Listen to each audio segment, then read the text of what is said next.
Hey, what's up? Good afternoon. Hello, hello. Good afternoon. Good afternoon. Good afternoon.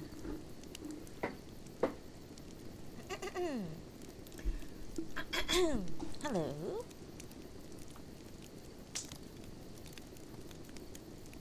Check. Gotta check. Check. Check.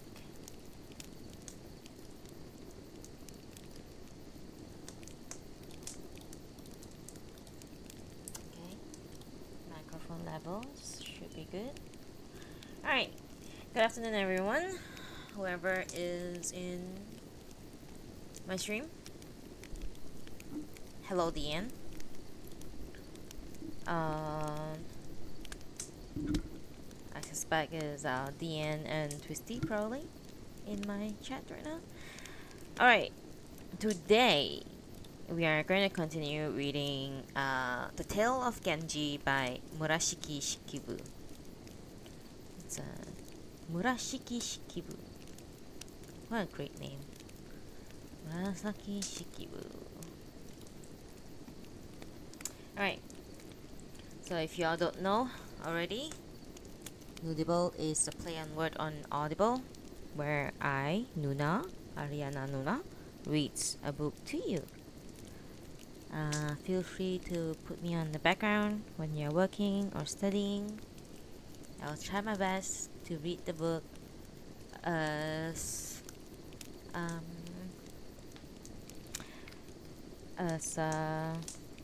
soothing, I guess, as possible with my voice. So, without further ado, we shall start.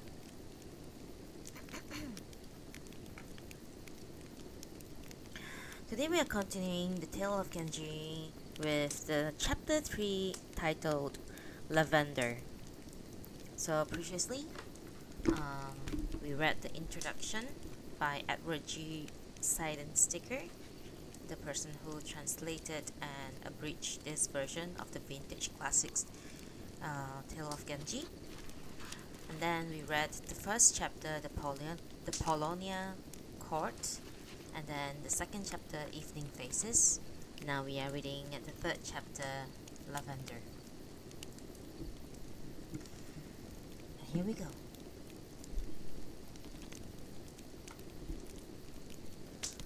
Genji was suffering from repeated attacks of malaria.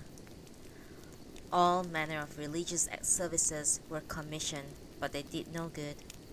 In a certain temple in the northern hills, someone reported there lived a sage who was a most accomplished worker of cures. During the epidemic last summer, all sorts of people went to him. He was able to cure them immediately when all other treatment had failed. You must not let it have its way. You must summon him at once. Genji sent off a messenger, but the sage replied that he was old and bent and unable to leave his cave. There was no help for it, thought Genji. He must quietly visit the man.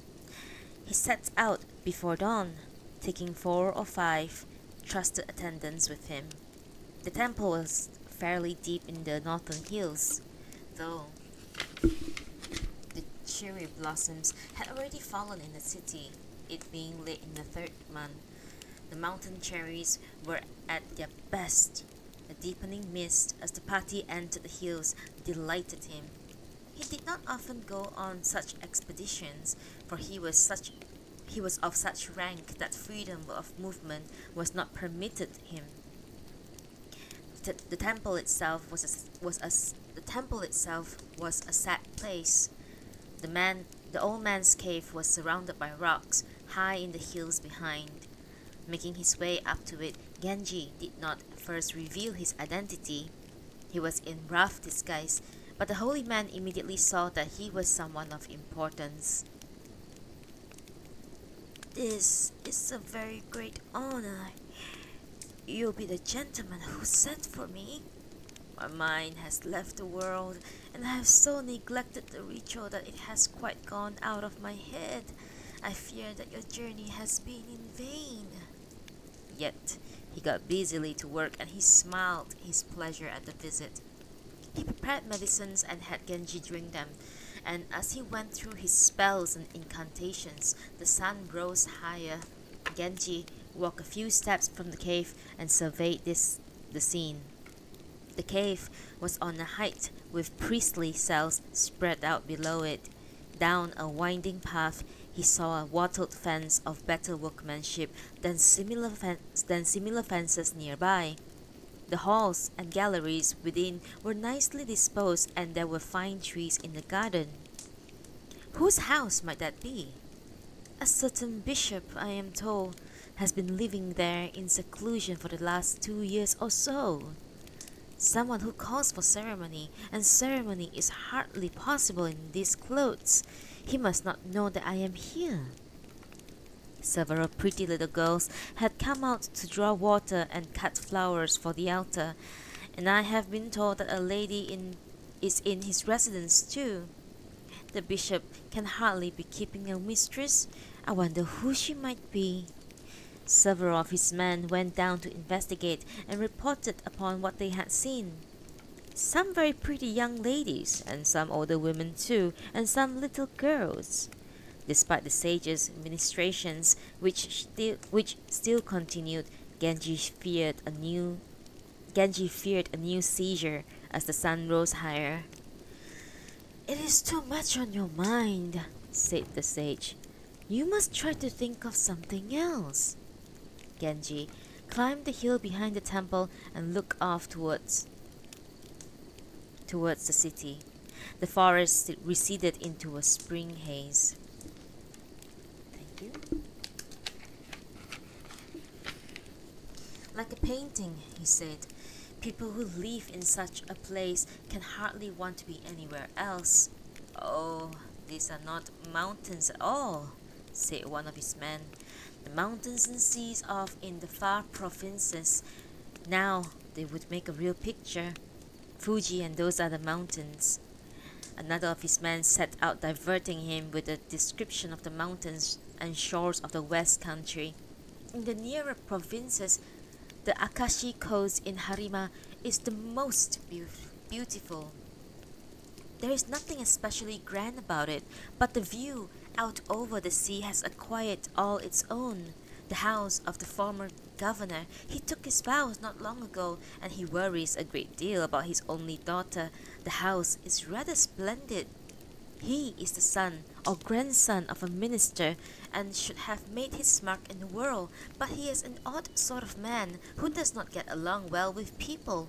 He resigned his guard's commission and asked for the Harima post, but unfortunately the people of the province do not seem to take him quite seriously. Not wanting to go back to the city of failure, he became a monk. You may ask why he should have chosen then to live by the sea and not in the mountain temple. The provinces are full of quiet retreats, but the mountains are really too remote, and the isolation would have been difficult for his wife and younger daughter. He seems to have concluded that life by the sea might help him forget his frustrations." Ophelia, welcome back. Sorry. "I was in the province not long ago, and I looked in on him. He may not have done well in the city, but he could hardly have done better in Akashi. The grounds and the buildings are really very splendid.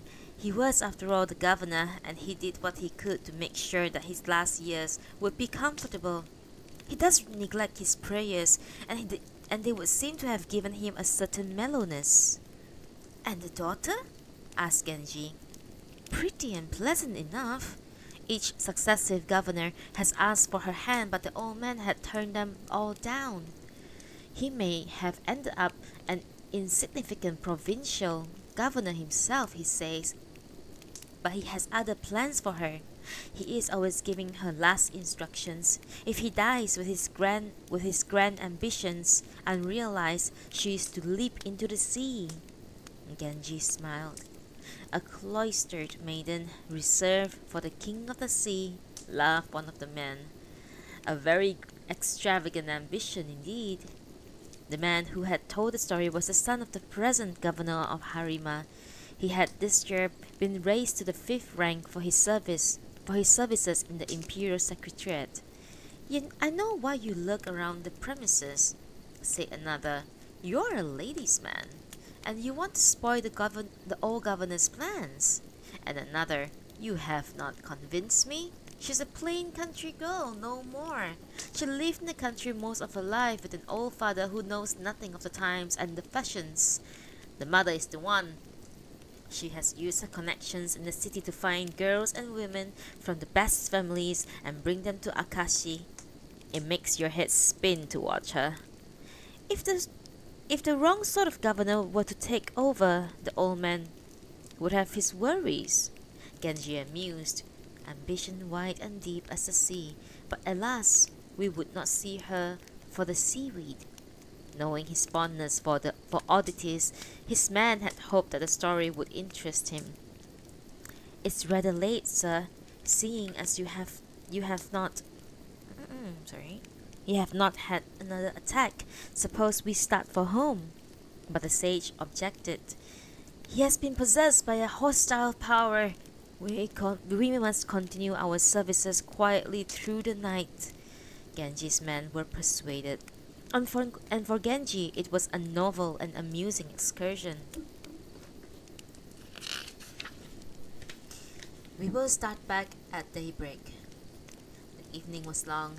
He took advantage of a dense haze to have a look at the house behind the wattled fence, sending everyone back except Koremitsu.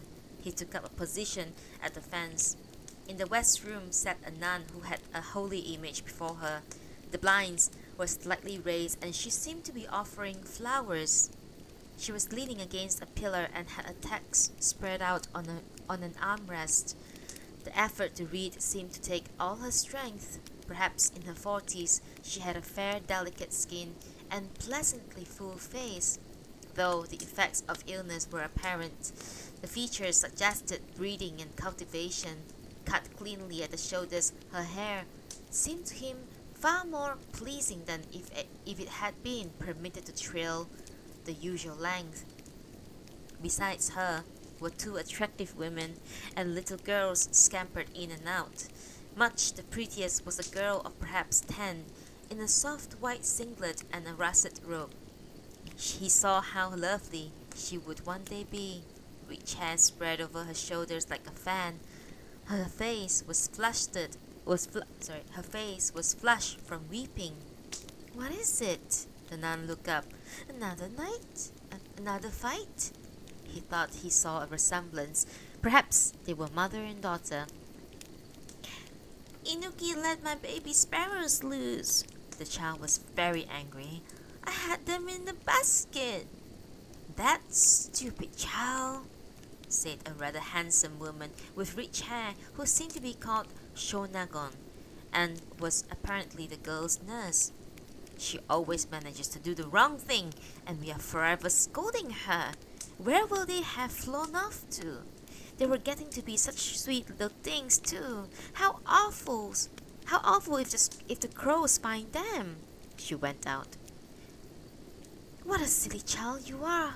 Really too silly, said the nun. I can't be sure I will last out the day, and here you are worrying about sparrows.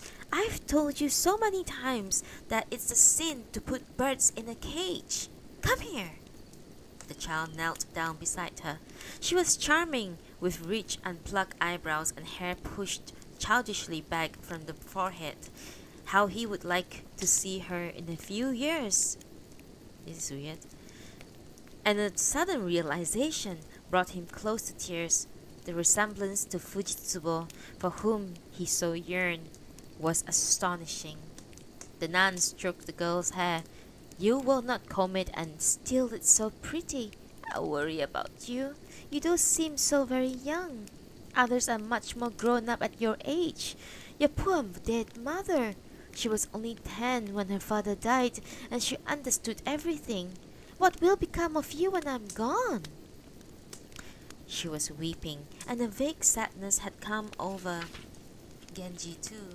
The girl gazed attentively at her, then looked down. The hair that fell over her forehead was thick and lustrous. Are these tender grasses to grow without the dew, which hold itself back from the heavens that would receive it? There were tears in the nun's voice, and the other woman seemed also to be speaking through tears. It cannot be the dew will vanish away ere summer comes to these early grasses of spring. The bishop came in. What is this? Your blinds up? And today of all days you are out in the veranda. I have just been told that General Genji is up at the hermitage being treated for malaria. He came in disguise and I was not told in time to pay a call. And what a sight we are. You don't suppose he saw us? She lowered the blinds.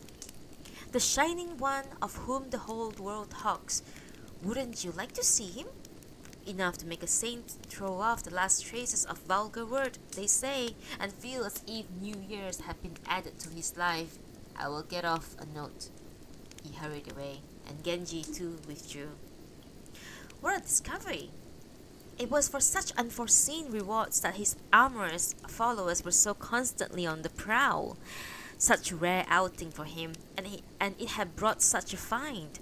She was a perfectly beautiful child. Who might she be? He was beginning to make plans. The child must stand in the place of the one whom she so resembled. As he lay down to sleep, an acolyte came asking for Koremitsu. The cell was a narrow one, and Genji could hear everything that was said. Though somewhat startled to learn that your lord had passed us by, we should have come immediately. The fact is that his secrecy rather upset us. We might, have been able to offer shabby accommodations.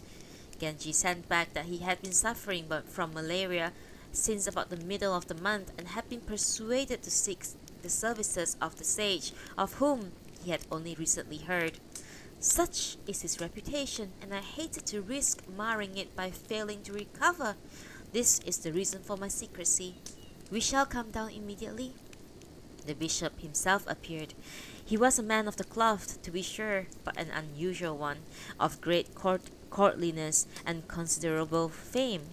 Genji was ashamed of his own rough disguise. The bishop spoke of his secluded life in the hills. Again and again he urged Genji to honor his house. It's a log hut. No better than this, but you may find the stream cool and pleasant. Genji went with him, though somewhat embarrassed at the extravagant terms in which he had been described to women who had not seen him. He wanted to know more about the little girl. The flowers and grasses in the bishop's garden, though of the familiar varieties, had a charm on their own. The night was being dark. Flares had been set out along the brook, and there were lanterns at the eaves. A delicate fragrance drifted through the air, mixing with the stronger incense from the altar and the very special scent which had been burned into Genji's robe. The ladies within must have found the blend unsettling.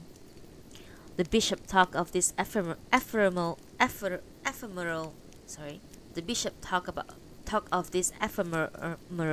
world, and of the world to come. His own burden of sin was heavy, thought Genji, and he had been lured into an illicit and profitless affair. He would regret it all his life and suffer even more terribly in the life to come. What joy to withdraw to such a place as this! But with the thought came thoughts of the young face he had seen earlier in the evening. Do you have someone with you here? I had a dream that suddenly begins to make sense. How quick you are with your dreams, sir! I fear my answer will disappoint you. It had been a very long time since the Lord Inspector died. I don't suppose you will even have heard of him. He was my brother-in-law. His widow turned her back on the world, and recently she has been ill. And since I do not go down to the city, she has come to stay with me here. It was her thought that I might be able to help her. I have heard that your sister had a daughter. I asked from no more than idle curiosity. You must believe me. There was an only daughter. She too has been dead these 10 years and more. He took very great pains with her education and hoped to send her to court, but he died before that ambition could be realized, and the nun, my sister, was left to look after her. I do not know through whose offices it was that Prince Hyobu began visiting the daughter in secret. His wife is from a very proud family, you know, sir, and there were unpleasant incidents which finally drove the poor thing into a fatal decline. I saw before my eyes how worry can destroy a person. So, the child he had seen would be the daughter of Prince Hyobu and the unfortunate lady, and it was Fujitsubo, the prince's sister, whom she so resembled. He wanted more than ever to meet her. She was an elegant child, and she did not seem at all spoiled. What a delight if he could take her into his house and make her his ideal. God, this is so wrong. I'm sorry. A very sad story. He wished to be completely sure. Did she leave no one behind? She had a child just before she died, a girl, a great source of worry for my poor sister in the declining years. There could be no further doubt. What I am about to say, I fear, startle you. But might I have charge of the child? I have reasons. I am not alone, and yet my life is lonely. If you are telling yourself that she is too young, well, sir, you are doing me an injustice. Other men may have improper motives, but I do not. Your words quite fill me with delight, but she is indeed young, so very young that we could not possibly think even in jest of asking you to take the responsibility for her. Only the man who is presently to be her husband can take that responsibility. In a matter of such import, I am not competent to give an answer. I must discuss the matter with my sister. He was suddenly remote and chilly. Genji had spoken with youthful impulsiveness and could not think what to do next. It is my practice to conduct services in the chapel of Lord Amitabha. The bishop here got up to leave. I have not yet said Vespers. I shall come again when they are over. Genji was not feeling well. A shower passed on a chilly mountain wind, and the sound of the waterfall was higher. Intermittently came a rather sleepy voice, solemn and somehow ominous, reading a sacred text. The most insensitive of men would have been aroused by the scene. Genji was unable to sleep. The Vespers were very long, and it was growing late. There were evidence that the women in the inner rooms were still up. They were being quiet, but he heard a rosary brush against an armrest, and to give him a sense of elegant companionship, a faint rustling of silk. Screens lined the inside wall. Very near at hand, he pushed one of the center panels some inches aside and rustled his fan. Though he must have thought it odd, the women could not ignore it. One of them came forward, then retreated a step or two. This is very strange indeed. Is there some mistake? The guiding hand of the Blessed One makes no mistakes on the darkest night. His was an aristocratic young voice. And in what direction does it lead? The women replied hesitantly. This is most confusing. Very sudden and confusing, I'm sure. Since the first wanderer glimpsed the fresh young grasses, his leaf have known no respite from the dew. Might I ask you to pass my words to your lady? There is no one in this house to whom such message can possibly seem appropriate. I have my reasons. You must believe me.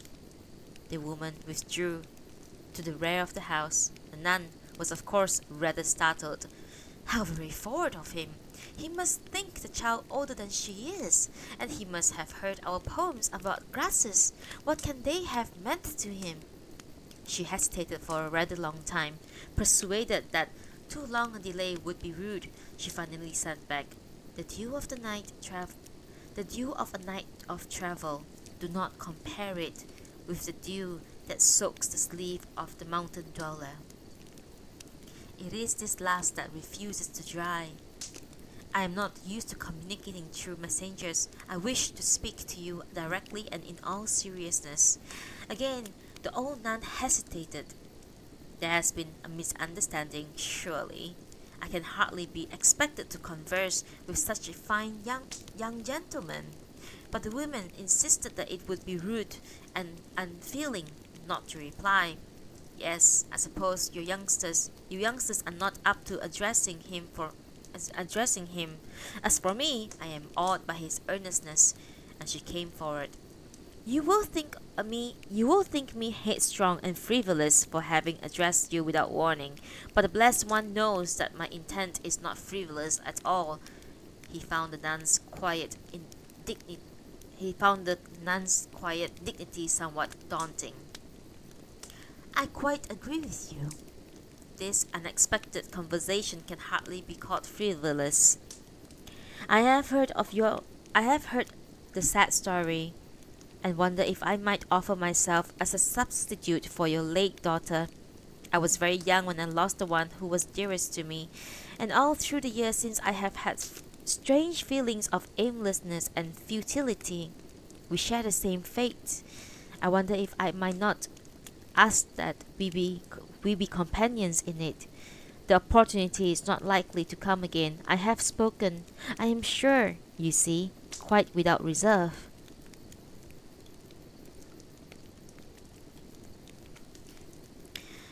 What you say would delight me, did I not fear a mistake. It is true that there is someone here who is under my inadequate protection, but she is very young, and you could not possibly be asked to accept her deficiencies. I must decline your very kind proposal. I repeat that I have heard the whole story. Your admirable reticence does not permit you to understand that my feelings are of no ordinary sort. But to her they seem though she did not say so, quite outrageous. The bishop came out. Very well then, I have made a beginning and it has given me strength. And Genji pushed the screen back in place. In the Lotus Hall, voices raised in an act of contrition. Sorry, I need to find out how to pronounce this word.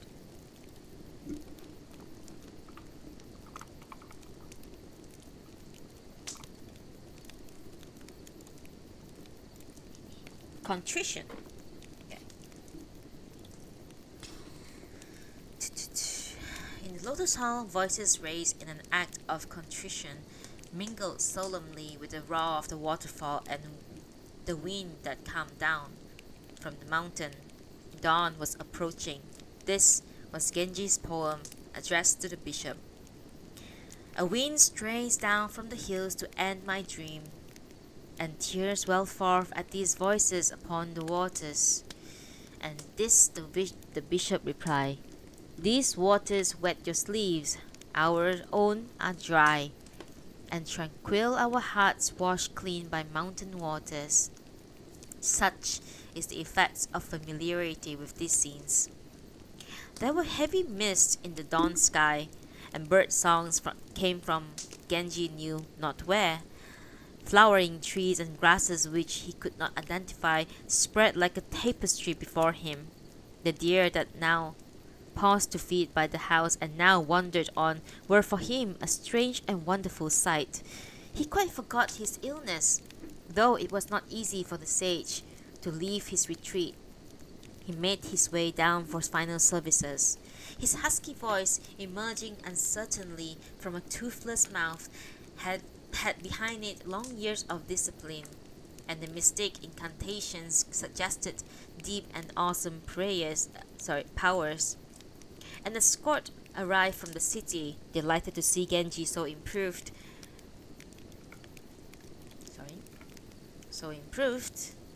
and a message was delivered from his father.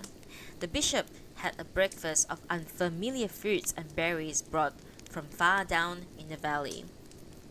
I have vowed to stay in these mountains until the end of the year and cannot see you home. He pressed wine upon Genji. And so holy a vow has the perverse effect of inspiring regrets. I hate to leave your mountains and stream, but my father seems worried and I must obey his summons. I shall come again before the cherry blossoms have fallen. I shall say to my city friends, make haste to see those mountain blossoms, the winds may see them first. His manner and voice were beautiful beyond description. The bishop replied, In 30 hundred of years it blooms but once. My eyes have seen it and spurned these mountains' cherries. A very great rarity indeed, Genji said, smiling. A blossom with so long and short a span. The sage offered a verse of thanks as Genji filled his cup. My mountain door of pine has opened briefly to see a radiant flower not seen before.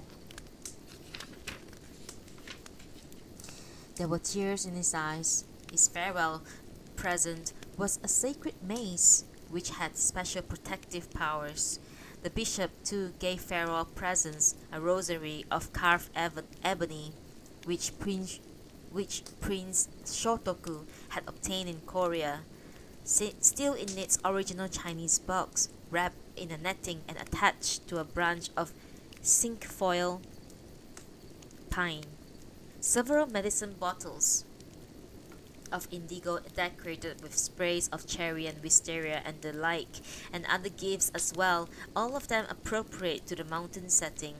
Genji's escort had brought gifts for the priest who had helped with the services, the sage himself and the rest, and for all the mountain rustics too. And so Genji started out. The bishop went to the inner apartments to tell his sister of Genji's proposal. It is very premature. In 4 or 5 years he has not changed his mind. We can perhaps give it a thought. The bishop agreed and passed her words on without comment. Much disappointed, Genji sent in a poem through an acolyte. Having come upon an evening blossom, the mist is loath to go with the morning sun. She sent back, Can we believe that the mist to be so reluctant?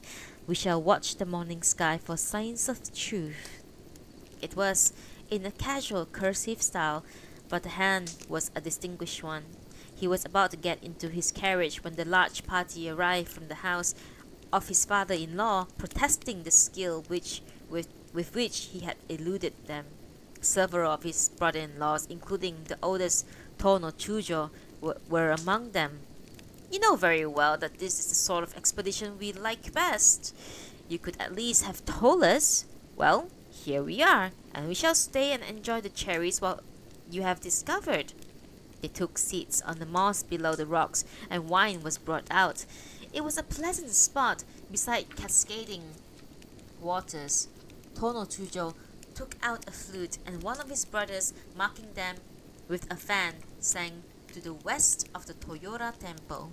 They were handsome young men, all of them, but it was the ailing Genji whom everyone was looking at, so handsome a figure, as he leaned against a rock that he brought a shudder of apprehension.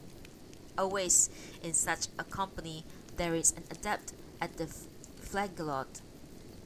Flagellot? What word is that? Sorry.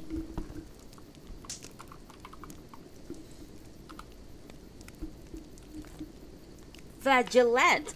Jesus! Sorry. Here we are. Flagellate. ちょっと待ってね。Always in such a company there is an adept at the flageolet and a fancier of the shore pipes as well. The bishop brought out a 7-string Chinese koto and pressed Genji to play it. Just one tune, to give our mountain birds a pleasant surprise. Genji protested that he was altogether too unwell, but he played a passable tune all the same. And so they set forth. The nameless priests and acolytes shed tears of regret, and the aged nuns within, who had never before seen such a fine gentleman, asked whether he might not be a visitor from another world. "How can it be," said the bishop, brushing away a tear, "that such a one that have been born into the confusion and corruption in which we live?" The little girl too thought him very grand. "Even handsomer than father," she said. "Why don't you be his little girl?" She nodded, accepting the offer, and her favorite doll, the one with the finest wardrobe and the handsomest gentleman in her pictures too, was thereupon named Genji. Back in the city, Genji first reported to his father upon his excursion. The emperor was shocked. It had been no ordinary indisposition. Sorry. One sip of coffee. He asked about the qualifications of the sage. Genji replied in great detail. "I must see that he is promoted. Such a remarkable record, and I have not even heard of him." Genji's father-in-law, the minister of the left, chanced to be in attendance. "I thought of going for you, but you did after all go off in secret. Suppose you have a few days' rest at Sanjo. I will go with you immediately." Genji was not enthusiastic, but he left with his father-in-law all the same. The minister had his own carriage brought up and insisted that Genji get in first. This solicitude rather embarrassed him. At the minister's Sanjo mansion, everything was in readiness. It had been polished and refitted until it was a jeweled pavilion, perfect to the last detail. As always, Genji's wife secluded herself in her private apartments, and it was only at her father's urging that she came forth, and so Genji had her before him, immobile, like a princess in an illustration for a romance. It would have been a great pleasure, he was sure, to have pertinent remarks from her upon his account of the mountain journey. She seemed the stiffest, remotest person in the world. How odd that the aloofness seemed only to grow as time goes by. It would be nice, I sometimes think, if you could be a little more wifely. I've been very ill, and I am hurt, but not really surprised that you have not inquired after my health. Like the pain, perhaps, of awaiting a visitor who does not come?" She cast a sidelong glance at him as she spoke, and her cold beauty was very intimidating indeed. "You so rarely speak to me, and when you do, you say such unpleasant things. A visitor who does not come. That is hardly an appropriate way to describe a husband, and indeed, it is hardly civil. I try this approach and I try that, hoping to break through, but you seem intent on defending all the approaches. Well, one of these years perhaps, if I live long enough." He withdrew to the bedchamber. She did not follow. Though there were things he would have liked to say, he lay down with a sigh. He closed his eyes, but there was too much on his mind to permit sleep. He thought of the little girl and how he would like to see her grown into a woman. Oh God, Jesus. I'm sorry. Her grandmother. Her grandmother was, of course, right when she said that the girl was too young for him. He must not seem insistent.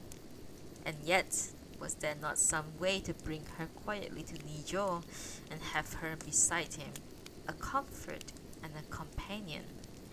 Prince Hyobu was a dashing and stylish man, but no one could have called him remarkably handsome. Why did the girl so take after her aunt? Perhaps because aunt and father were children of the same empress. These thoughts seemed to bring the girl closer, and he longed to have her for his own. God. The next day, he wrote to the nun. He would also seem to have communicated his thoughts in a casual way to the bishop. To the nun he said, "I fear that, taken somewhat aback by your sternness, I did not express myself very well. I find strength in the hope that something of the resolve demanded of me to write this letter will have conveyed itself to you." With it, it was a tightly folded note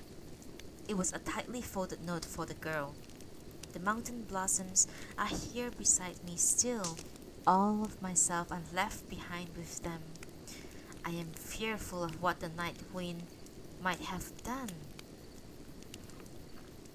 The writing, of course, and even the informal elegance of the folding quite dazzled the superannuated woman who received the letter. Somewhat overpowering, thought the grandmother. She finally sent back, "I did not take your farewell remarks seriously, and now so soon to have a letter from you, I scarcely know how to reply. She cannot even write Naniwa properly, and how are we to expect that she give you a proper answer? Brief as the time till the autumn tempests come to scatter the flowers, so brief your thoughts of her. I am deeply troubled." The bishop's answer was in the same vein. 2 or 3 days later, Genji sent Koremitsu off to the northern hills. "There is her nurse," the woman called Shonagon. "Have a good talk with her." How very far-sighted, thought Koremitsu, smiling at the thought of the girl they had seen that evening. The bishop said that he was much honored to be in correspondence with Genji. Koremitsu was received by Shonagon,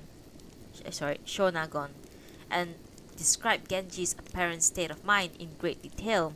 He was a persuasive young man, and he made a convincing case, but to the nun and the others, this suit for the hand of a mere child continued to seem merely capricious. Genji's letter was warm and earnest. There was a note too for the girl. "Let me see your exercises at the brush.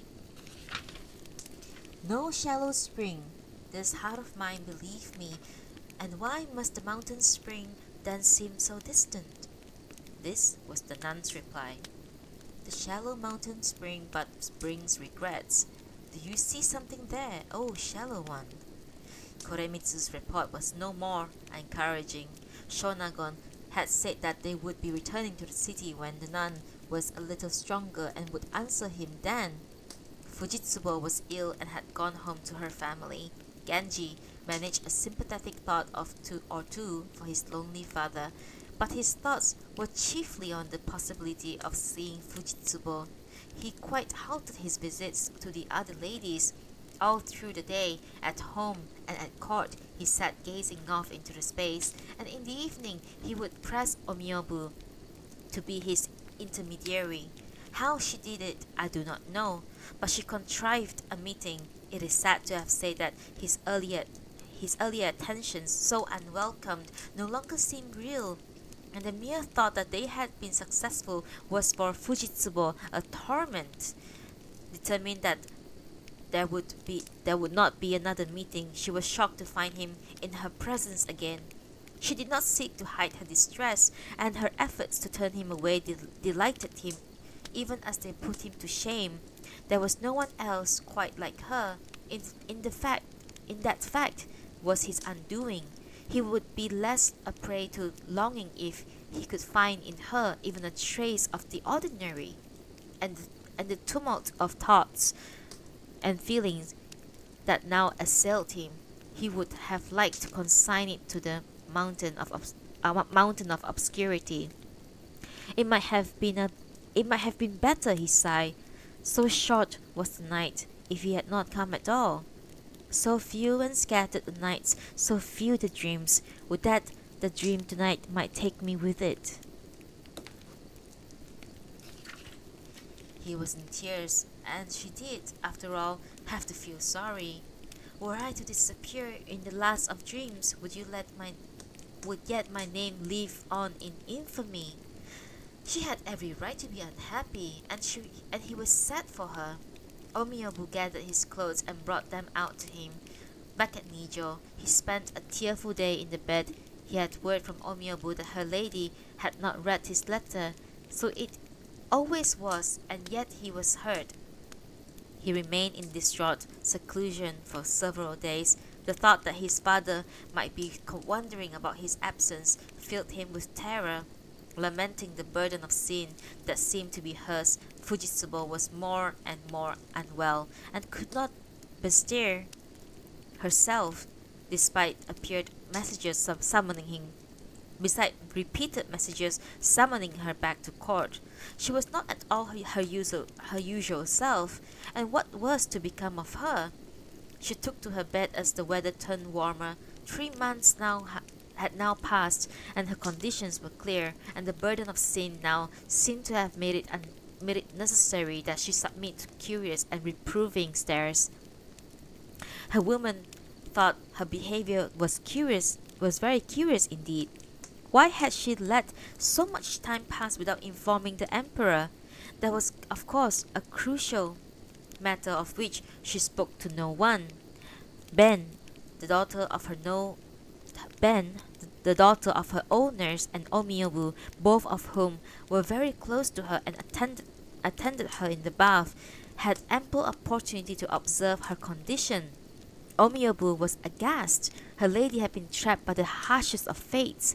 The emperor would seem to have informed that a malign spirit had possession of her, and to have believed the story, as did the court in general. He sent a constant stream of messengers which terrified her and allowed no pause in her sufferings. Genji had a strange, rather awful dream. He consulted a soothsayer who said that it portended events so extraordinary as to be almost unthinkable. It almost had bad omens as well. You must be careful. It was not my own dream, but a friend's. We will see whether it comes true, and in the meantime you must keep it to yourself. What could it mean? He heard of Fujitsubo's condition, thought of their night together, and wondered whether the two might be related. He exhausted his stock of pleas for another meeting. Horrified that the matters were so out of hand, Omiobu would do nothing for him. He had on rare occasions had a brief note, no more than a line or two, and now even these messages ceased coming. Fujitsubo returned to the court in the 7th month. The emperor's affection for her had only grown in her absence. Her condition was now apparent to everyone. A slight emaciation.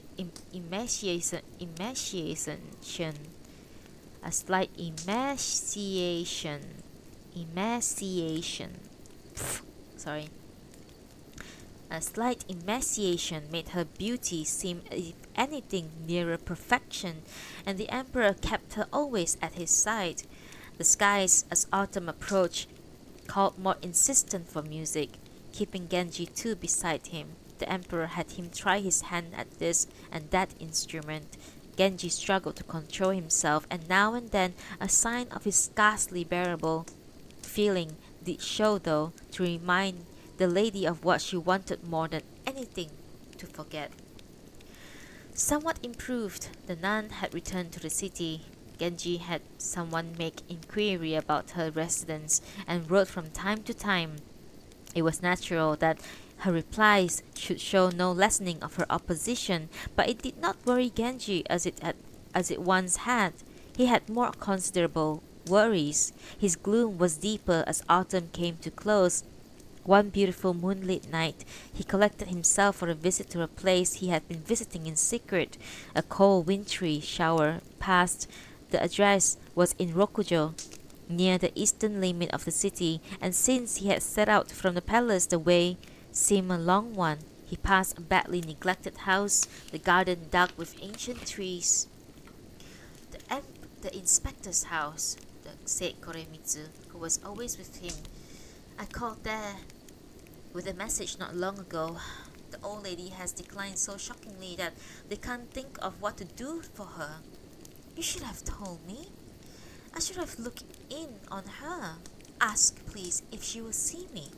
Koremitsu sent a man in with the message.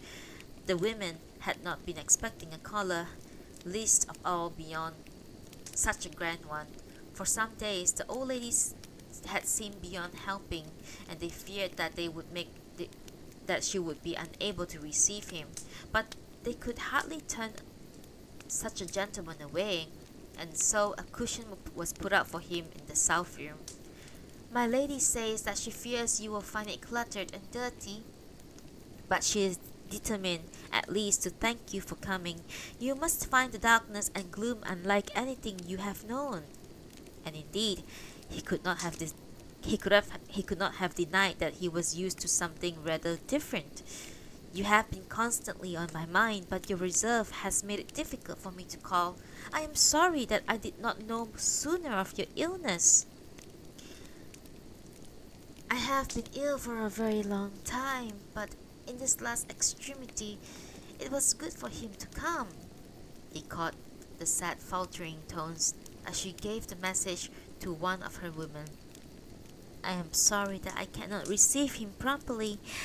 As for the matter he has raised, I hope that he will still count the child among those important to him when she is no longer a child. The thought of leaving her uncared for must, I fear, create obstacles along the road I yearn to travel. But tell him, please, how good it was for him. I wish the child were old enough to thank him too.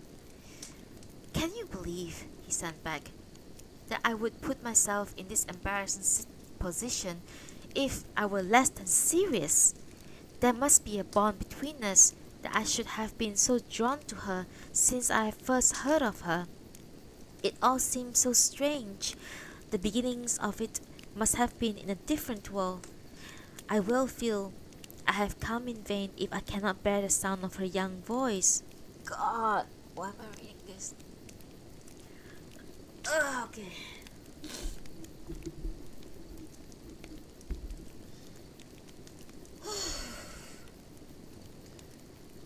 She is asleep.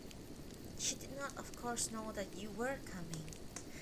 But just then, someone came scampering into the room. Grandmother, they said the gentleman we saw at the temple is here.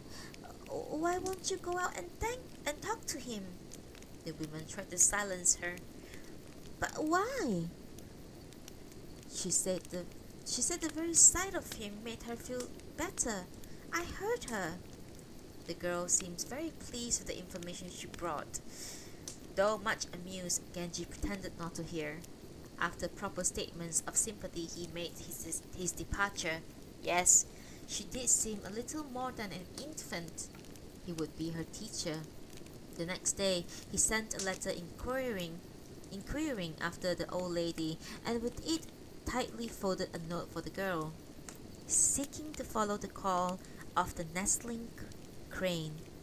The open boat is lost among the reeds, and come again and again to you. He wrote it in a childish hand, which delighted the women. The child was to model her own hand upon it. No detail changed, they said. Shonagon sent a very sad answer.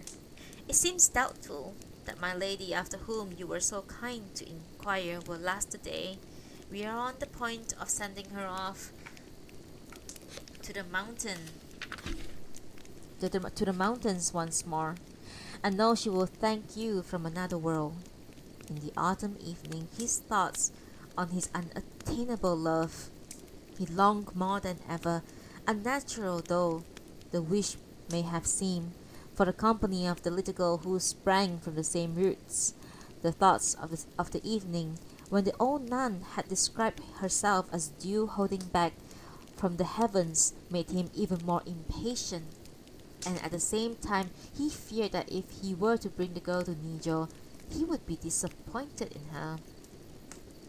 I longed to have it, to bring it in from the moor, the lavender that shares its roots with another. In the 10th month, the emperor was to visit Suzaku Palace. From all the familiar from all the great families and the middle and upper courtly ranks, the most accomplished musicians and dancers were selected to go with him, and grandees and princes of the blood were busy at the practice that best suited their talents.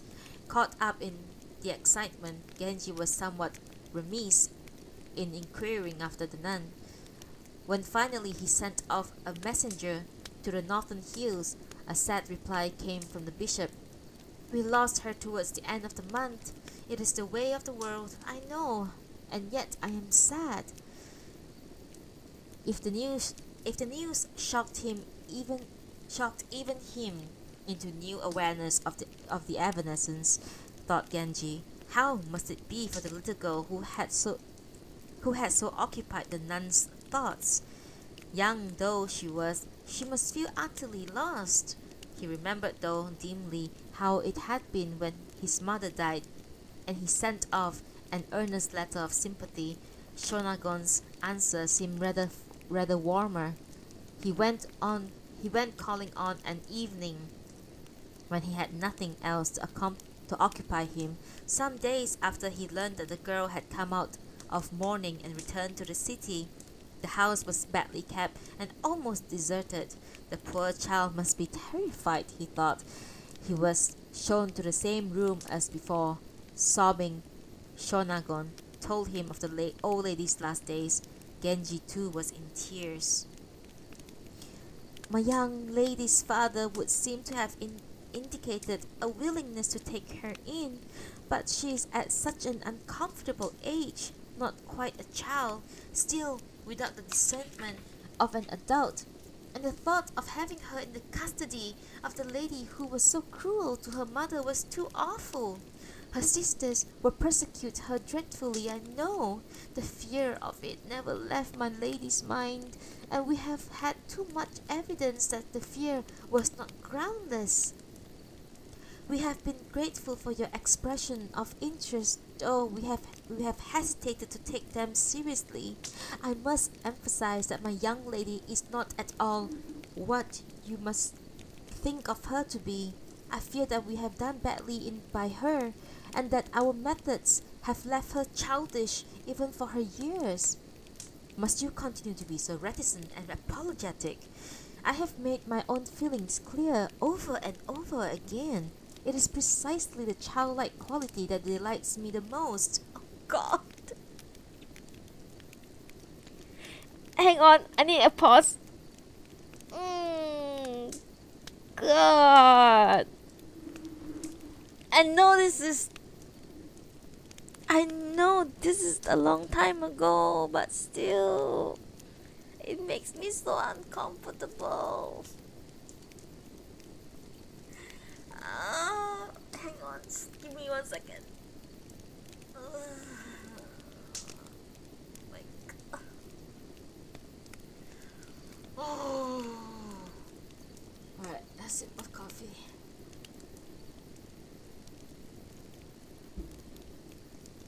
Oh my God. I have to repeat that so that you will listen to it and realize how wrong it sounds. I have made my own feelings clear over and over again. It is precisely the childlike quality that delights me the most and makes me think I must have her for my own. You may think me complacent and self-satisfied for saying so, but I feel sure that we were joined in a former life. Let me speak to her, please. Please don't let him get close to him, please.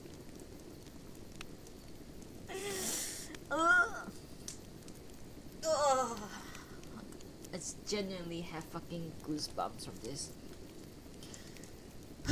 A poem. Rushes hide the seagrass at Wakanorura. Will the waves that seek it out turn back to the sea? That would be too much to ask of them. The grass at the Wakanorura were rash indeed to follow waves that go it knows not whither. It would be far, far too much to ask. The easy skill with which She turned her poem made it possible for him to forgive its less than encouraging significance. After so many years, he whispered, the gate still holds me back. The girl lay weeping for her grandmother. Her playmates came to tell her that a gentleman in court dress was with Shonagon. Perhaps it would be her father. She came running in. Where is the gentleman, Shonagon? Is father here? What a sweet voice she had. I am not your father, but I am someone just as important. Come here. Oh my god. I'm sorry that I'm pausing so much. It makes me so uncomfortable to read this.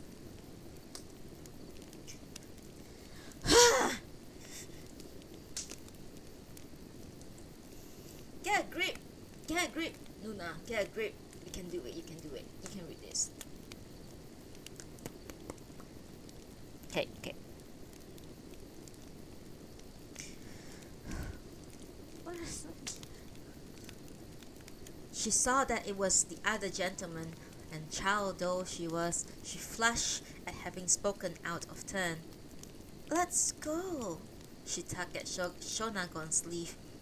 Let's go. I'm sleepy. Do you have to keep hiding yourself from me? Come here. You can sleep on my knee. God, Jesus Christ. She is really very young, sir. But Shonagon urged the child forward, and she knelt obediently just inside the blinds. He ran his hands over her soft rumpled robe, and a delight to touch, hair full and reached to its farthest ends. He took her hand. She pulled away, for he was, after all, a stranger. Yes! Stranger danger, little girls. Do not talk to strangers. Okay? Oh my god. I said I'm sleepy. She went back to Shonagon. He slipped in after her. I'm the one you must look to now. You must not be shy with me. Please, sir. You forget yourself. You forget yourself completely.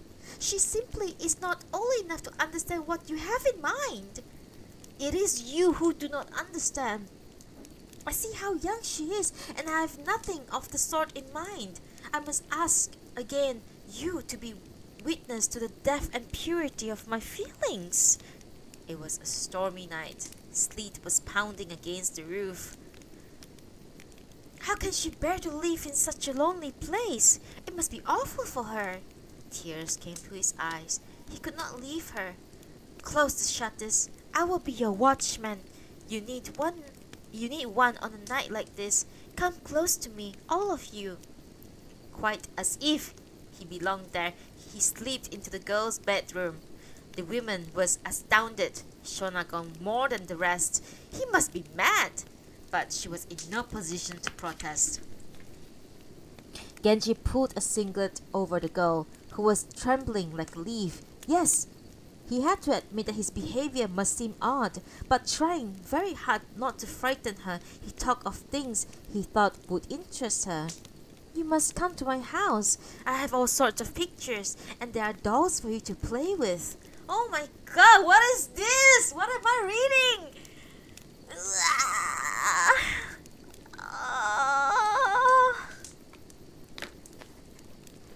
Genji, stop it!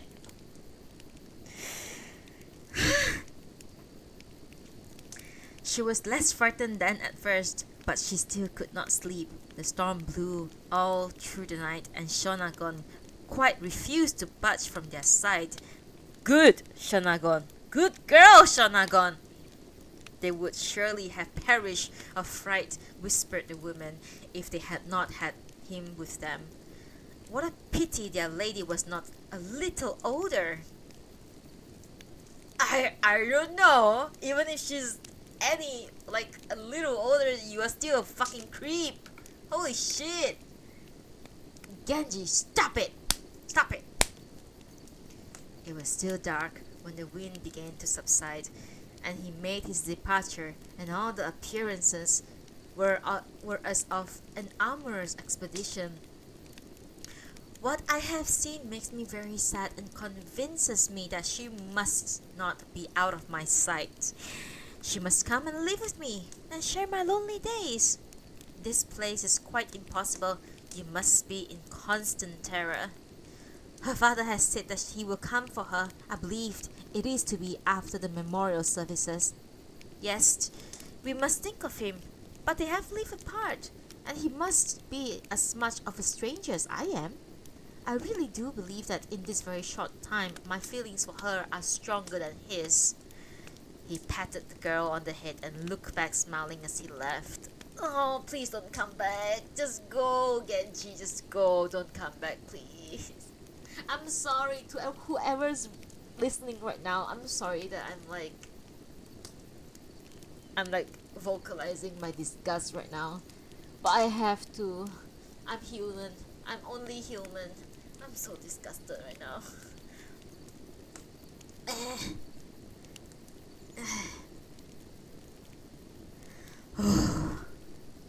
I can do this. There was a heavy mist and the ground was white. Had he been on his way from a visit to a woman, he would have found the scene very affecting. But as it was, he was vaguely depressed. Passing the house of a woman he had been seeing in secret, he had someone knock on the gate. There was no answer, and so he had someone else from his retinue, a man of very good voice, chant this poem twice in tones that could not fail to attract attention. Lost though I seem to be in the midst of dawn, I see your gate and cannot pass it by. Lost though I seem to be in the midst of dawn, I see your gate and cannot pass it by. She sent out an ordinary maid who seemed, however, to be a woman of some sensibility. So difficult to pass? Then don't come in. No obstacle at all, this gate of grass. Something more was needed to end the night, but the dawn was approaching. Back at Nijo, he lay smiling at the memory of the girl. Whoa. Sorry. Stop it, Genji. The sun was high when he arose and set about composing a letter.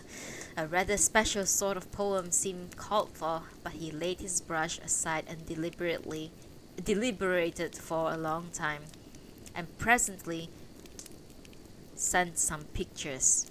Looking in on his daughter the same day, Prince Hyobu found the house vaster and more cavernous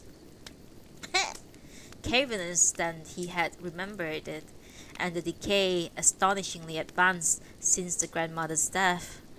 How can you bear it even for a moment? You must come and live with me. I have plenty of room, and nurse here can have a room of her own. There are other little girls, and I am sure you will get on beautifully together. Genji's perfume had been transferred to the child. What a beautiful smell, but see how rumpled and ragged you are. I did not like the idea of having you with an ailing lady and wanted you to come and live with me. But you held back so, and I have to admit that the lady who is to be your mother has not been happy at the idea herself. It seems very sad that we should have waited for this to happen. Please, my lord, we may be lonely, but it will be better for us to remain as we are, at least for a time. It will be better for us to wait until she is a little older and understands things better. She grieves for her grandmother and quite refuses to eat. She was indeed thinner, but more graceful and elegant. Why must she go on grieving? Her grandmother is gone, and that is that. She still has me. It was growing dark. The girl wept to see him go, but he too was in tears. You must not be sad, please. You must not be sad. I will send for you tomorrow at the very latest. She was inconsolable when he had gone, and beyond thinking about her own future, she was old enough to know what it meant, that the lady who had never left her was now gone. Her playmates no longer interested her. She somehow got through the daylight hours, But in the evening she gave herself up in tears, and Shonagon and the others wept at their inability to comfort her. How, they asked one another, could they possibly go on? Genji sent Koremitsu to make excuses. He wanted very much to call, but he had received an ill-timed summons from the palace. "Has he quite forgotten his manners?" said Shonagon. "I know very well that this is not as serious an affair for him as for us, but a man is expected to call regularly at the beginning of any affair. Her father, if he hears of it, will think that we have managed very badly indeed. You are young, my lady, but you must not speak of it to anyone." But the girl was not listening so attentively as Shonagon would have wished. Koremitsu was permitted a hint or two of their worries. "Perhaps when the time comes we will be able to tell ourselves that what must be, must be. But at the moment the incompatibility overshadows everything. And your lord says and does extraordinary things. Her father came today and did not improve matters by telling us that nothing must be permitted to happen. What could be worse than your lord's way of doing things?" She was keeping her objections to a minimum, however, for she did not want Koremitsu to think that anything of real importance had occurred. Puzzled, Koremitsu returned to Nijo and reported upon what he had seen and heard. Genji was touched, though not moved, to pay a visit. He was worried about rumors and the imputation of recklessness and frivolity that was certain to go with them. He must bring the girl to Nijo.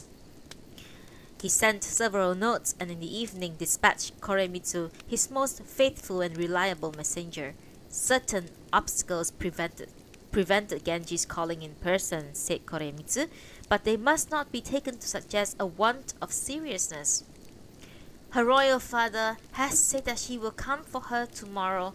We are feeling rather pressed. It is sad, after all, to leave a familiar place. However shabby and weedy it may be, you must forgive us. We are not entirely ourselves. She gave him a short shrift. He could see that they were busy at needlework and other preparations. Genji was at his father-in-law's house at Sanjo. His wife was always slow to receive him. In his bedroom, an annoyance, he took out a Japanese koto and pleasantly hummed the feel of Hitachi. Then came Koremitsu's unsettling report. He must act. If he were to take her from her father's house, he would be called a leecher and a child thief. He must swear the woman to secrecy and bring her to Nijo immediately. I will go early in the morning, have my carriage left as it is, and order a guard, no more than a man or two. Koremitsu went to see that these instructions were carried out. Genji knew that he was taking risks. People would say that his appetites were altogether too varied. If the girl were a little older, he would be credited with having made a conquest. And that would be that, though Prince Hyobu would be very upset indeed. Genji knew that he must not let the child go. It was still dark when he set out. His wife had no more than usual to say to him. I have just remembered some business at Nijo about that absolutely has to be taken care of. I should not be long. Her women did not even know that he had gone. He went to his own rooms, changed to informal court dress. Koremitsu alone was on horseback. When they reached their destination, one of his men pounded on the gate, ignorant of what was afoot. The porter allowed Genji carriage to be pulled inside.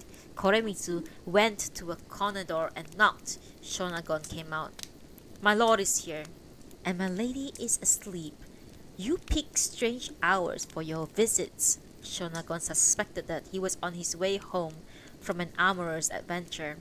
Genji had joined Koremitsu. There's something I must say to her before she goes to her father's.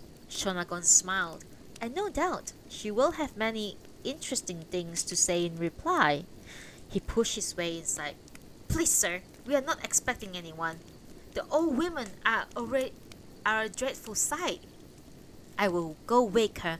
The morning mist is too beautiful for sleep. He went into her bedroom, where the women were too surprised to cry out.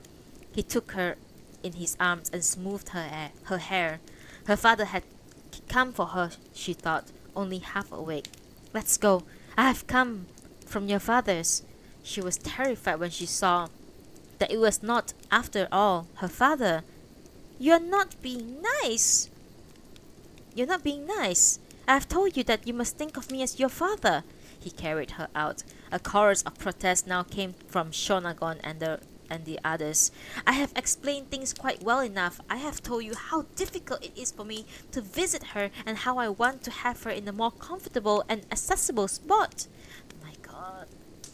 Your way of making things easier is to send her off to her father. One of you may come along if you wish. Please, sir. Shonagon was wringing her hands. You could not have chosen a worse time.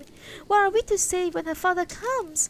If it is her fate to be your lady, then perhaps something can be done when the time comes.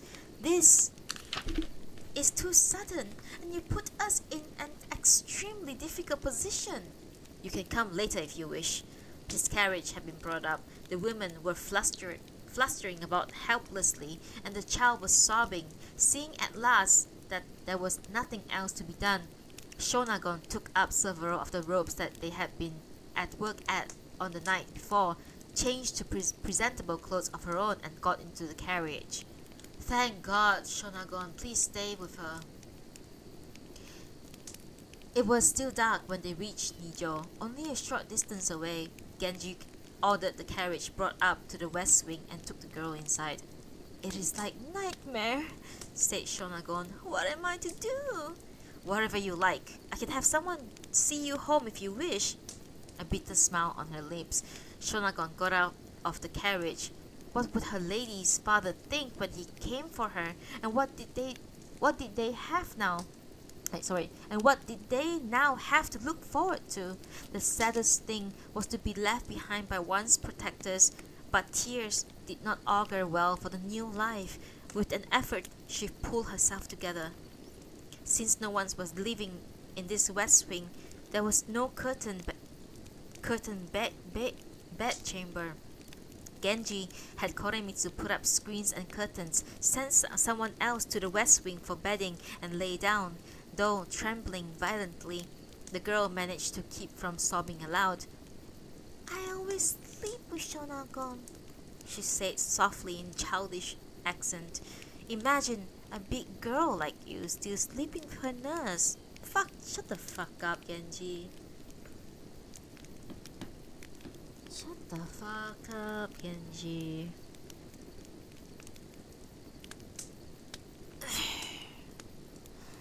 Weeping quietly, the girl lay down. Shonagon sat up beside them, looking out over the garden as dawn came on. The buildings and grounds were magnificent, and the sand in the garden was like jewels. Not used to such affluence, she was glad there were no other women in this west wing. It was here that Genji received occasional callers. A few guards beyond the blinds were the only attendants. They were speculating on the identity of the lady he had brought with him. Someone worth looking at, you can bet. Water pitchers and breakfast were brought in. The sun was high, and when Genji arose, you will need someone to take care of you. Suppose you send this evening for the ones you like best. He asked the children to be sent from the east wing to play with her. Pretty little girls, please. 4 little girls came in, very pretty indeed. The new girl, his Murasaki, still lay huddled under the singlet he had thrown over her. You are not to sulk now and make me unhappy. Would I have done all this for you if I were not a nice man? Young ladies should do as they are told. And so the lessons began. My God.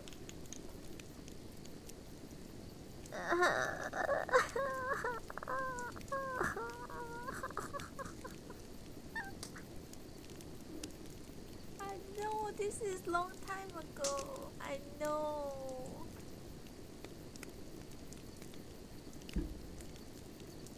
Why am I reading about Genji grooming someone? Okay, sorry. I'm so uncomfortable. Like I seriously have goosebumps. I'm not even kidding. She seemed even prettier here beside him than from afar. His manner warm and fatherly. He sought to amuse her with pictures and toys he had sent for from the East Wing. Finally, she came over to him. Her dark mourning robes were soft and unstarched, and when she smiled innocently and unprotestingly, he had to smile back. She went out to look at the trees and pond after he had departed for the East Wing. The flowers in the foreground, delicately touched by frost, were like a picture. Streams of courtiers of the medium ranks and new to her experience passed back and forth. Yes, it was an interesting place. She looked at the pictures on the screen and elsewhere, and so it is with a child, soon forgot her troubles.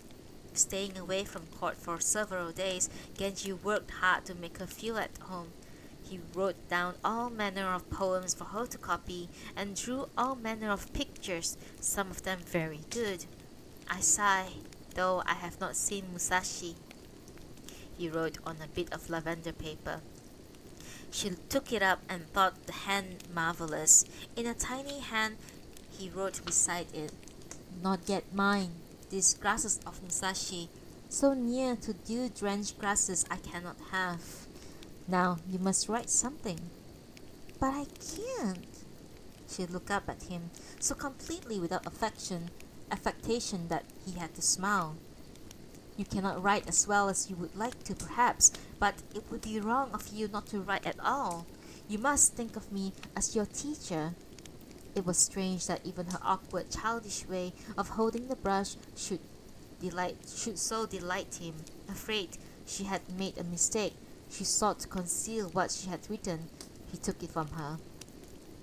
"I do not know what it is that makes you sigh, and whatever grass can it be I am so near to?" The hand was very immature indeed, and yet it had strength and character.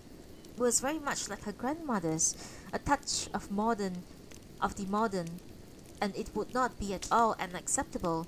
He ordered doll houses, and as the two of them played together, he found himself for the first time neglecting his sorrows. Prince Hyobu went for his daughter on schedule. The women were acutely embarrassed, for there was next to nothing they could say to him. Genji wished to keep the girl's presence at Nijo secret, and Shonagon had enjoined the strictest silence. They could only say that Shonagon had spirited the girl away. They did not know where. He was aghast. Her grandmother did not want me to have her, and I suppose Shonagon took it upon herself, somewhat sneakily I must say, to hide her away rather than gave her to me. In tears, he added, "Let me know if you hear anything," which request only intensified their confusion. The prince inquired of the bishop in the northern hills and came away no better informed. By now, he was beginning to feel some sense of loss. Such a pretty child, and his wife had overcome her bitterness and happy at the thought of a little girl to do with as she pleased, was similarly regretful.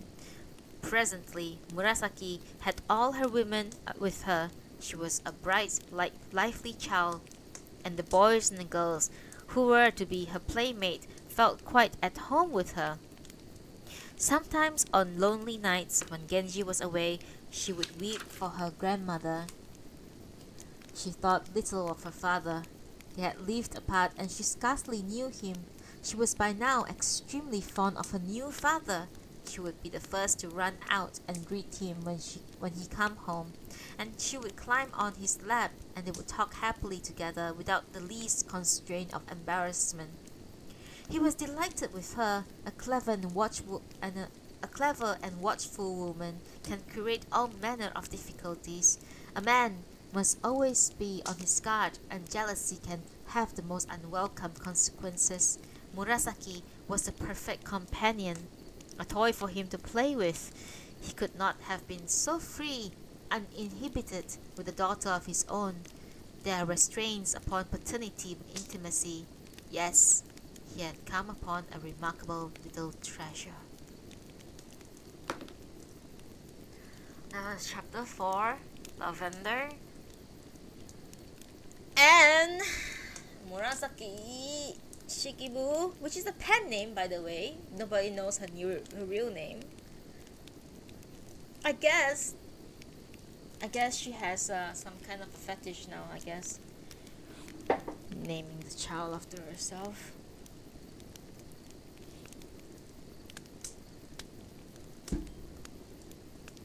I need a moment, okay? I just read an entire chapter about a man trying to groom a young child.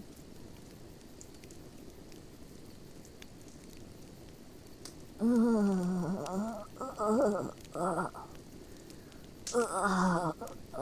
wanna vomit. The end. Help. Stretch. Okay.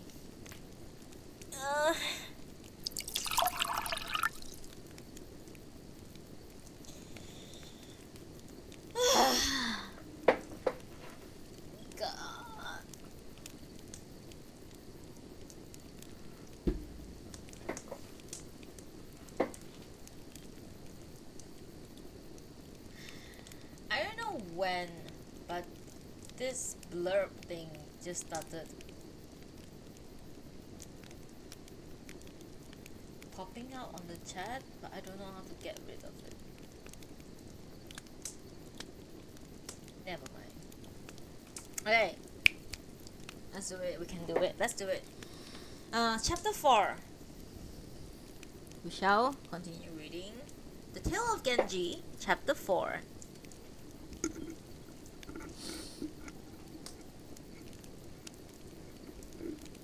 Just a quick reminder of the many characters in the book.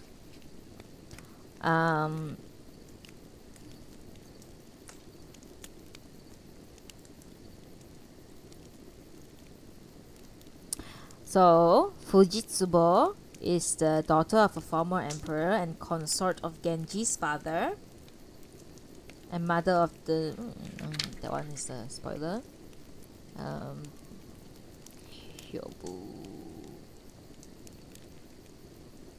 Kokiden. Koremitsu is Genji's servant and confidant. Murasaki is the daughter of Prince Hyobu and the niece of Fujitsubo, and the granddaughter of the former emperor. So she's the young girl that Genji stole from Hyobu. Yeah, Prince Hyobu. Okay.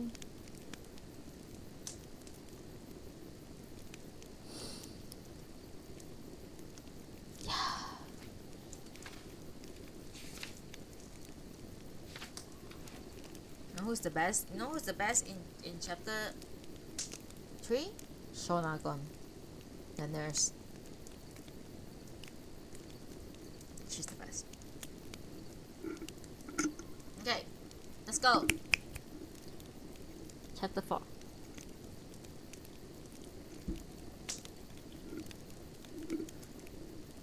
The Royal Excursion. Chapter 4, titled An Autumn Excursion. We are currently reading The Tale of Genji by Murasaki Shikibu, Chapter 4, An Autumn Excursion. The royal excursion to the Suzaku Palace took place towards the middle of the 10th month. The emperor's ladies lamented that they would not be present at what was certain to be a most remarkable concert, distressed especially at the thought that Fujitsubo should be deprived of the pleasure. The emperor ordered a full rehearsal at the main palace. Genji and Tono Chujo danced waves of the blue ocean. Tono Chujo was a handsome youth handsome youth who carried himself well, but beside Genji he was like a nondescript mountain shrub beside a blossoming cherry. In the bright evening light, the music echoed yet more grandly through the palace, and the excitement grew. And though the dance was a familiar one, Genji scarcely seemed of this world. As he intoned the lyrics of his auditors could have believed they were listening to the Kalavinka's Bird of Paradise. The emperor brushed away tears of delight, and there were tears in the eyes of all the princes and high courtiers as well.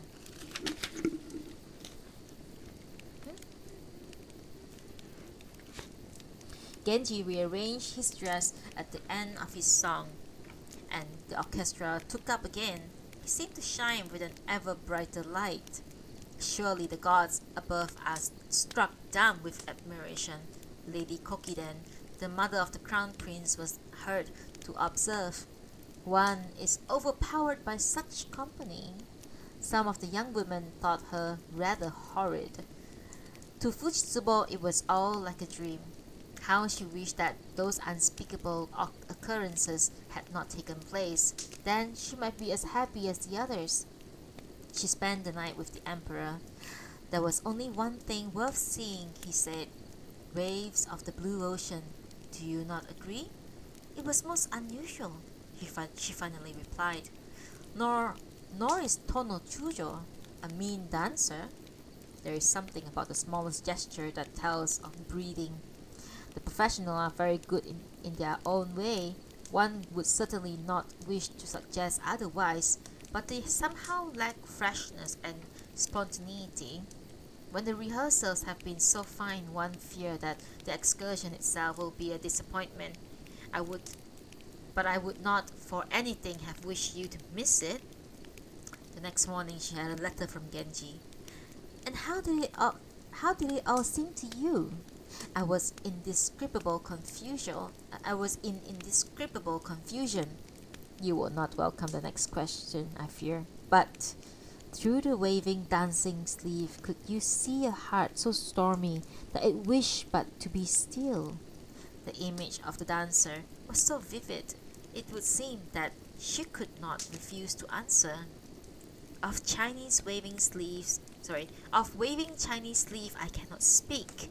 Each step, each motion touched me to the heart. You may be sure that my thoughts were far from ordinary. A rare treasure indeed." He smiled. With her knowledge of music and dance, and even, it would seem, things Chinese, she already spoke like an empress. He kept the letter spread before him, and as if it were a favorite sutra. On the day of the excursion, the emperor was attended by his whole court, the princes and the rest. The crown prince too was present. Music came from boats rowed over the lake, and there was infinite variety of Chinese and Korean dancing. Reeds and strings and drums echoed through the grounds. Because Genji's good look had on the evening of the rehearsal filled him with foreboding, the emperor ordered sutras read in several temples. Most of the court understood and sympathized, but Kokiden thought it all rather ridiculous. The most renowned virtuosos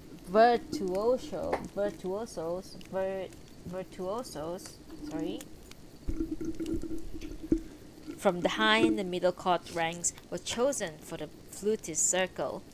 The director of the Chinese dancers and the director of the Korean dancers were both guards officers who held seats of the council states. Each motion under the direction, the dancers had for weeks been in monastic seclusion, studying each motion under the direction of the most revered masters of the art.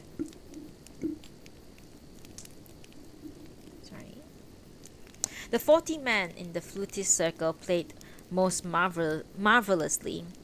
The sound of the flutes, mingled with the sighing of the pine, was like wind coming down mountains.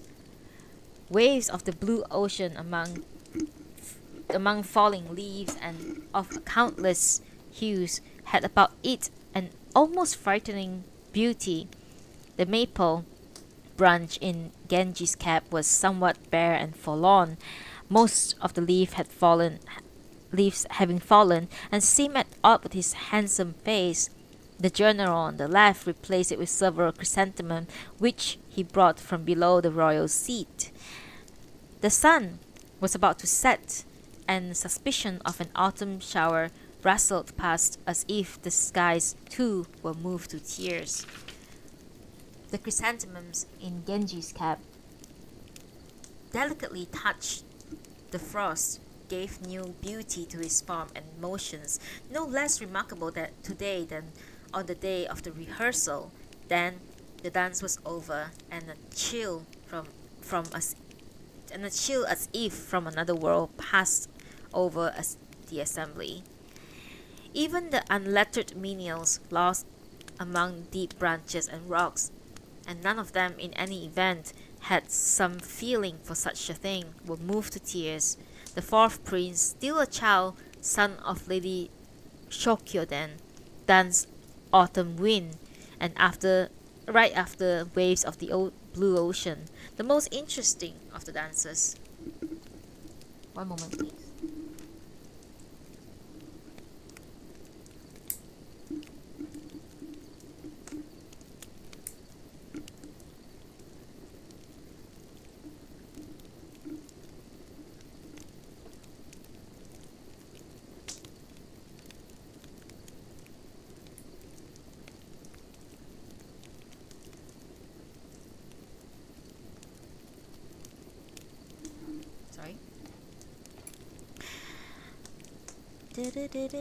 Indeed, complaints were heard that they marred what would otherwise been a perfect day. Genji was that evening promoted to the first order of the third rank, and Tono Chujo to the second order of the fourth rank, and other deserving courtiers were similarly rewarded. Pulled upwards, it might be said by Genji, he brought pleasure to the eye and serenity to the heart, and made people wonder what bound of grace might be his from former lives. Fujitsubo had gone home to her family, looking restlessly as always for a chance to see her. Genji was much criticized by his father-in-law's people at Sanjo, and rumors of the young Murasaki were out. Certain of the women at Sanjo let it be known that a new lady had taken place in at Nijo. Genji's wife was intensely displeased. It was most natural that she should be, for she did not know that the lady was a mere child. If she had complained to him openly, as women would have done, he might have told her everything, and no doubt eased her jealousy. It was her arbitrary judgment that sent him wandering. She has no specific faults, no vices or blemishes which he could point to. She has been the first lady in his life, and in an abstract way he admired and treasured her. Her feelings would change, he felt for sure, once she was more familiar with his own. She was a perceptive woman, and the change was certain to come. She still occupied the first place among his ladies. Murasaki, by now thoroughly comfortable with him, he was maturing in appearances and manner, yet there this artlessness in her way of clinging to him, thinking it too early to let people in the main hall know who she was. She kept her in one of the outer wing, which he had fitted to perfection. He was constantly with her, tutoring her in the polite accomplishment and especially calligraphy. It was as if he had brought home a daughter who had spent her early years in another house. He had studied the qualification, her steward, and assured herself that she would have everything she needed. Everyone in the house, save only Koremitsu, was consumed with curiosity. Her father still did not know of her whereabouts. Sometimes she would weep for her grandmother. Her mind was full of other things when Genji was with her, and often he stayed the night, and he had numerous other places to look in upon and he was quite charmed by the wistfulness with which she would see him off in the evening. Sometimes he would spend 2 or 3 days in the palace and go from there to Sanjo. Finding a pensive Murasaki upon his return, he would feel as if he had taken in a little orphan. He no longer looked forward to his nocturnal wanderings with the same eagerness. Her grand uncle, the bishop, kept himself informed of her affairs and was pleased and puzzled. Genji sent most lavish offerings for memorial services. Longing for news of Fujitsubo, still with her family, he paid a visit to Omiyobu. He paid a visit. Omiyobu, Chunagon, Nakatsuka, others of her women received him, but the lady whom he really wanted to see kept him at a distance. He forced himself to make a conversation. Prince Hyobu, her brother, and Murasaki's father came in, having heard of Genji on the premises. He was a man of great and gentle elegance. Someone thought Genji, who would interest him enormously were they of opposite sexes. Genji felt very near this prince, so near the two ladies, and to the prince their conversation seemed friendly and somehow significant, as earlier conversation had not. How very handsome Genji was, not dreaming that it was a prospective son-in-law he was addressing. He too thinking how susceptible he would to Genji's charm if they were not of the same sex. When at dusk the prince withdrew behind the blinds, Genji felt pangs of jealousy. In the old years he had followed his father behind those same blinds and there addressed the lady. Now she was far away, though of course no one had wronged him. He had no right to complain. "I have not been good at visiting you," he said stiffly as he got up to leave. "Having no business with you, I have not wished to seem forward. It would give me great pleasure if you would let me know of any services I might perform for you." Omiyabu could do nothing for him. Fujitsubo seemed to find his presence even more of a trial than before and showed him no sign of relenting. Sadly and uselessly the days went by. What a frail, fleeting union theirs had been. Shonagon, Murasaki's nurse, continued to marvel at the strange course their lives had taken. Perhaps some benign power had arranged it, but the old nun having mentioned Murasaki in her prayers, not that everything was perfect. Genji's wife at Sanjo was a lady of the highest station, and other affairs, indeed, too many of them occupied him as well. Might not the girl face difficult times as she grew into womanhood, yet she did seem fond of her as none of the others, and her future seemed secure. The period of mourning for her maternal grandmother being set at 3 months, it was on New Year's Eve that Murasaki took off her mourning wreaths. The old lady had been for her mother and grandmother, however, and so she chose to limit herself to pale, unfigured pinks and lavenders and yellows. Pale colors seemed to suit her even better than the rich ones. "So do you feel all grown up now that the new year has come?" "Stop it." Smiling, radiating youthful charm, Genji looked in upon her. He was on his way to morning festivities at court. She had already taken out her dolls and was very busy seeing to their needs. All manner of furnishings and accessories were laid out on the yard-high shelf. Doll houses threatened to overflow the room. "Inuki knocked everything over chasing out devils last night and broke this." It was a serious matter. "I'm gluing it." "Yes, she is very clumsy, that Inuki. We'll ask someone to repair it for you, but today you must not cry. Crying is the worst way to begin the new year." And he went out, his retinue so grand that it overflowed the white grounds. The women watched from the veranda, and the girl with them. She set out a Genji among her doll and saw him off the court. "This year you must try to be just a little more grown up," said Shonagon. 10 years old. No, even more. And still, you play with dolls. It will not do. You have a nice husband, and you must try to calm down and be a little more wifely. And why you fly into a tantrum even when we try to brush your hair? A proper shaming was among Shonagon's method. Okay, Shonagon's not my friend anymore. Holy shit. What the fuck?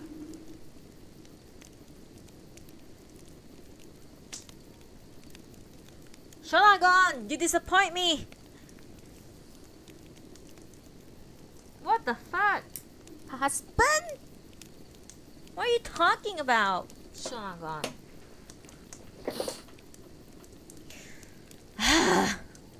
So she had herself a nice husband, thought Murasaki.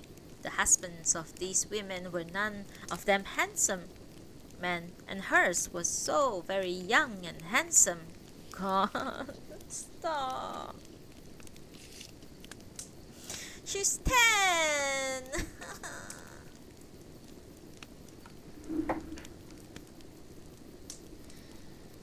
The thought came to her now for the first time, evidence that for all this play with dolls she was growing up.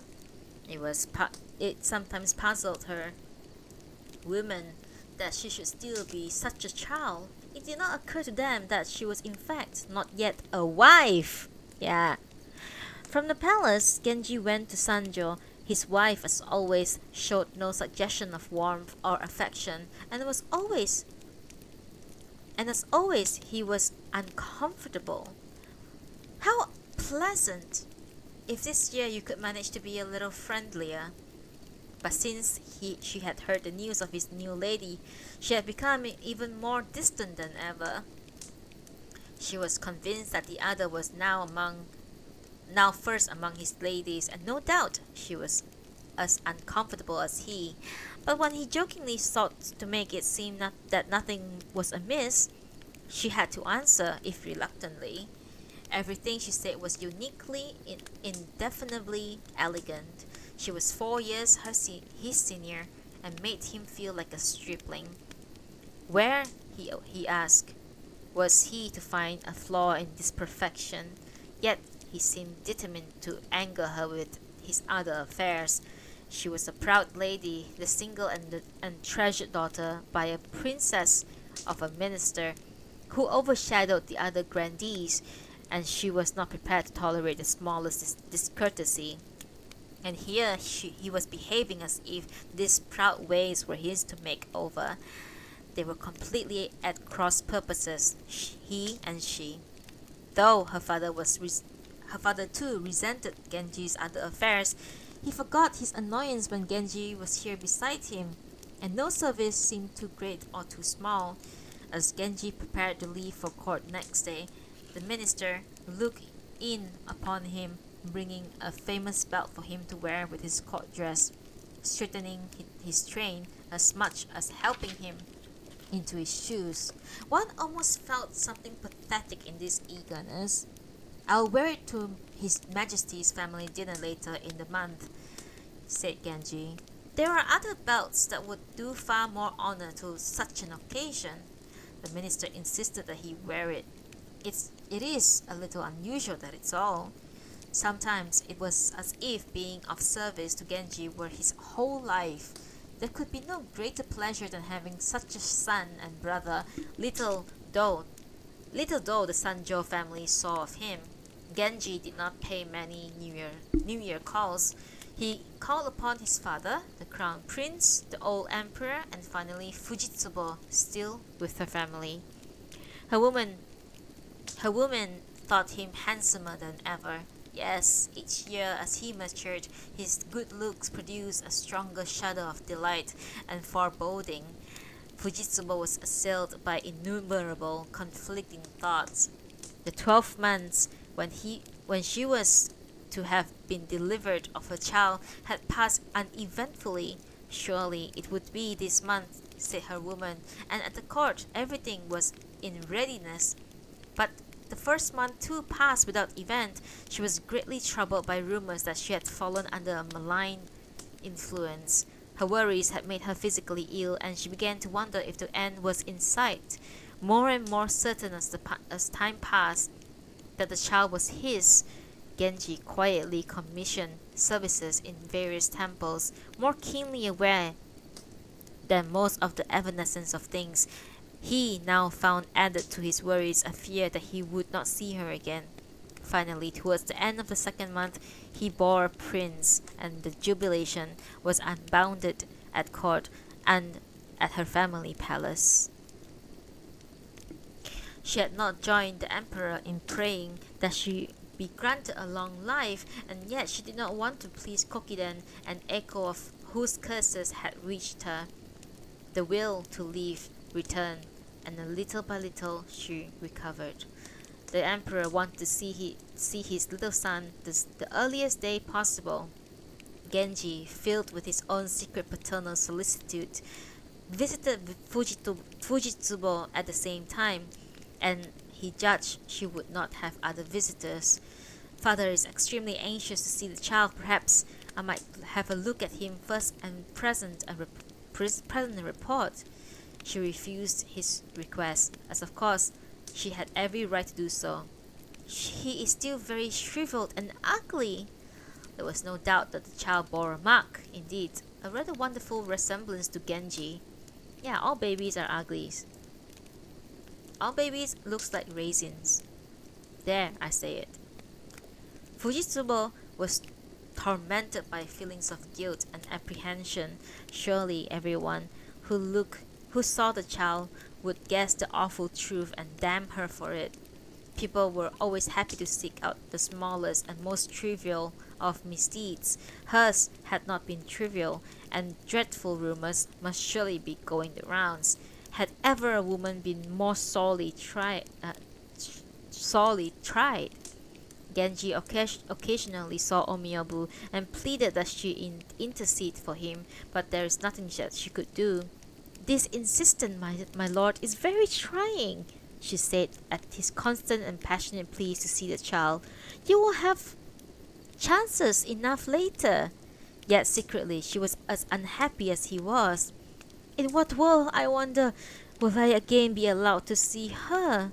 The heart of the matter was too delicate to touch upon. What legacy do we bring from former lives? That loneliness should be our lot in this one. I do not understand. I do not understand at all. His tears brought her to the point of tears herself. Knowing how unhappy her lady was, she could not bring herself to turn him brusquely away. Brusquely. Not Bruce Lee. Brusquely. Sad at seeing the child, sad at not seeing the heart of the father, the mother lost in darkness. And she added softly, there seemed to be no lessening of the pain for either of you. She saw him off, quite unable to help him. The lady had said that because of the danger of gossip, she could not receive him again. She no longer behave towards Omiyabu with the old affection. She behaved correctly if it was true, and did nothing that might attract attention. But Omiyabu had done things to displease her. Omiyabu was very sorry for them. In the 4th month, the little prince was brought to the palace. Advanced for his age, both mentally and physically, he was already able to sit up and to right himself when he rolled over. He was strikingly like Genji. Unaware of the truth, the emperor would say to himself that people of the remarkable good looks did have a way of looking alike. He doted upon the child. He had similarly doted upon Genji, but because of strong opposition and how deeply he regretted the fact and had been unable to make him a crown prince, the regret increased in Genji, now a commoner, improved in looks and in accomplishment, and now a lady of the highest birth had borne the emperor another radiant son. The infant was him, an unflawed jewel, for Fujitsubo a source of boundless guilt and foreboding. One day, as he often did, Genji was enjoying music in Fujitsubo's apartment. The emperor came out with the little boy in his arms. I have many sons. But you're the only one I paid a great deal attention to when you were this small. Perhaps it is the memory of those days that makes me think he looks like you. Is it all children look alike when they were very young? He made no attempts to hide his pleasure in the child. Emperor got cut. Genji felt himself flushing crimson. He was frightened and awed and pleased and touched all the same, and there were tears in his eyes. Laughing and babbling, the child was so beautiful as to arouse fears that he would not long be in this world. If indeed he resembled the child, thought Genji, then he must be very handsome. He must take better care of himself. He seemed a little self-satisfied at times. Fujitsubo was in such acute discomfort that he felt herself breaking into cold sweat. Eager though he had been to see the child, Genji left in great agitation. He returned to Nijo, thinking that when the agitation had subsided he would proceed to Sanjo and paid his wife a visit. In near the verandas, the garden was a rich garden dotted with wild carnations. He broke a few off and sent them to Omiyabu, and it would seem that he also sent a long and detailed letter, including this message for the lady. I think of it as him, this wild carnation, yet it is weighed with tears as with the dew. I know that when it blossoms at my hedge, but could any two be as much and as little to each other as we have been? Perhaps because of the occasion seemed right, Omiyabu showed the letter to her lady. Do please answer him, she said. If with something of no more weight than the dust on these petals. Herself prey to violent emotion, Fujitsubo did send back an answer, a brief, fragmentary one, in a very faint hand. It serves you ill, the Japanese carnation, to make you weep, yet I shall not forsake it. Pleased with her success, Omiyabu delivered the note. Genji was looking forlornly out in the garden, certain that as always there would be silence. His heart jumped at the sight of Omiyabu, and there were tears of joy in his eyes. This moping, he decided, did no good. He went to the west wing in search of company. Rumpled and wild-haired, he played a soft strain on a flute as he came into Murasaki's room. She was leaning against the armrest, demure and pretty, like a wild carnation, he thought, with the dew fresh upon it. She was charming. Annoyed that he had not come immediately, she turned away. Come here, he said, kneeling at the veranda. She did not stir. Like the grasses at full tide, she said softly, her sleeve over her mouth. She thought it very clever of her. That was unkind. So you have already learned to complain. I would not wish you to tire of me, you see. As they say, the fishermen tire of the sea grasses at Ise. He had someone bring a 13-string koto. You must be careful. The second string breaks easily, and we would not want to have to change it. And he lowered it to the hyojo mode. After plucking a few notes to see if it was in tune, he pushed it towards her. No longer able to be angry, she played for him briefly but very competently. He thought her delightful as she leaned forward to press a string with her left hand. He took out a flute, and she had a music lesson, very quick. She could repeat a very difficult melody but with a single hearing. Yes, he thought, she was bright and amiable, everything he could have wished for. Hosoro Guseri made a pretty good duet, despite its outlandish name. She was very young, but she had a fine sense of music. Fine sense for music. Lamps were brought, and they looked at pictures together. Since he would be going out, his men coughed nervously to warn him of the time. If he did not hurry, it would be raining, one of them said. Murasaki was suddenly a forlorn little figure. She put aside the pictures and lay with her face hidden in a pillow. "Do you miss me when I'm away?" He stroked the hair that fell luxuriantly over her shoulders. She nodded a quick, emphatic nod. "And I miss you. I can hardly bear to be away from you for a single day.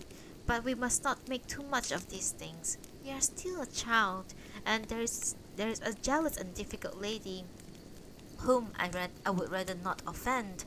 I must go on visiting her, but when you are grown up, I will not leave you ever. It is because I am thinking of all the years we'll be together, and that I want to be on good terms with her." His solemn manner dispelled her gloom, but made her rather uncomfortable. "Yeah, me too." She did not answer, her head pillowed on his knees. She was presently asleep. He told the woman that he would not, after all, be going out. His retinue being departed, he ordered dinner and roused the girl. "I am not going," he said. She sat down beside him, happy again. She ate very little. "Suppose we go to bed then, if you are not going out." She was afraid that he might leave her. He already knew how difficult it would be when the time came for the final parting. Everyone, of course, knew how many nights he was now spending at home. The intelligence reached his father-in-law's house at Sanjo. "How very odd! Who she might be," said the women. "We have not been able to find out. No one of very good breeding, you may be sure, to judge from the way she clings on to him, presumes upon his affection. Probably someone he ran into at court and lost his senses over. And now she has hidden her away because he is ashamed to have people see her. But the oddest thing is that she is still a child. I am so sorry to learn that the Minister of the Life is unhappy with you," the Emperor said to Genji. "You cannot be so young and innocent as to be unaware of all he has done for you since you were a very small boy. He has been completely devoted to you. Must you repay him by insulting him?" It was an august reproach, which Genji was unable to answer. The Emperor was suddenly sorry for him. It was clear that he was not happy with his wife. "I have heard no rumors, it is true, that you are promiscuous, that you have scattered your affections too liberally here at court and elsewhere. He must have stumbled upon some secret." The Emperor still enjoyed the company of pretty women. He preferred the pretty ones even among the chambermaids and seamstresses, and all the ranks of his court was filled with the best favorite women to be found. Genji would joke with one and another of them, and few were of a mind to keep him at distance. Someone among them would remark coyly that perhaps he did not like women, but no doubt because she offered no novelty, he would answer so as not to give offense and refuse to be tempted. To some, this moderation did not seem a virtue. There was a lady of rather advanced years called Naishi. She was nice. Very nice. She was well-born, talented, cultivated, and widely respected. But in matters of the heart, she was not very discriminating.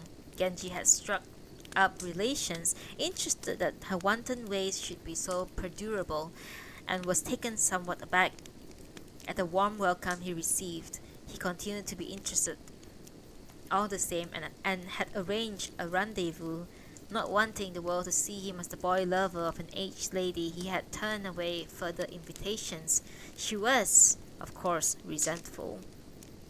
One morning, when she had finished dressing the Emperor's hair and the Emperor had withdrawn to change clothes, she found herself alone with Genji. She was bedecked and painted to allure, every detail urging him forward. Genji was dubious of this superannuated coquetry, but curious to see what she would do next. She tugged at her apron. She turned around, a gaudy fan hiding her face, a sidelong glance. Alas, the eyelids were dark and muddy. Emerging from above it, her hair, which of course the fan could not hide, was rough and stringy. Very poorly chosen fan for an old lady, he thought, giving her his and taking it from her.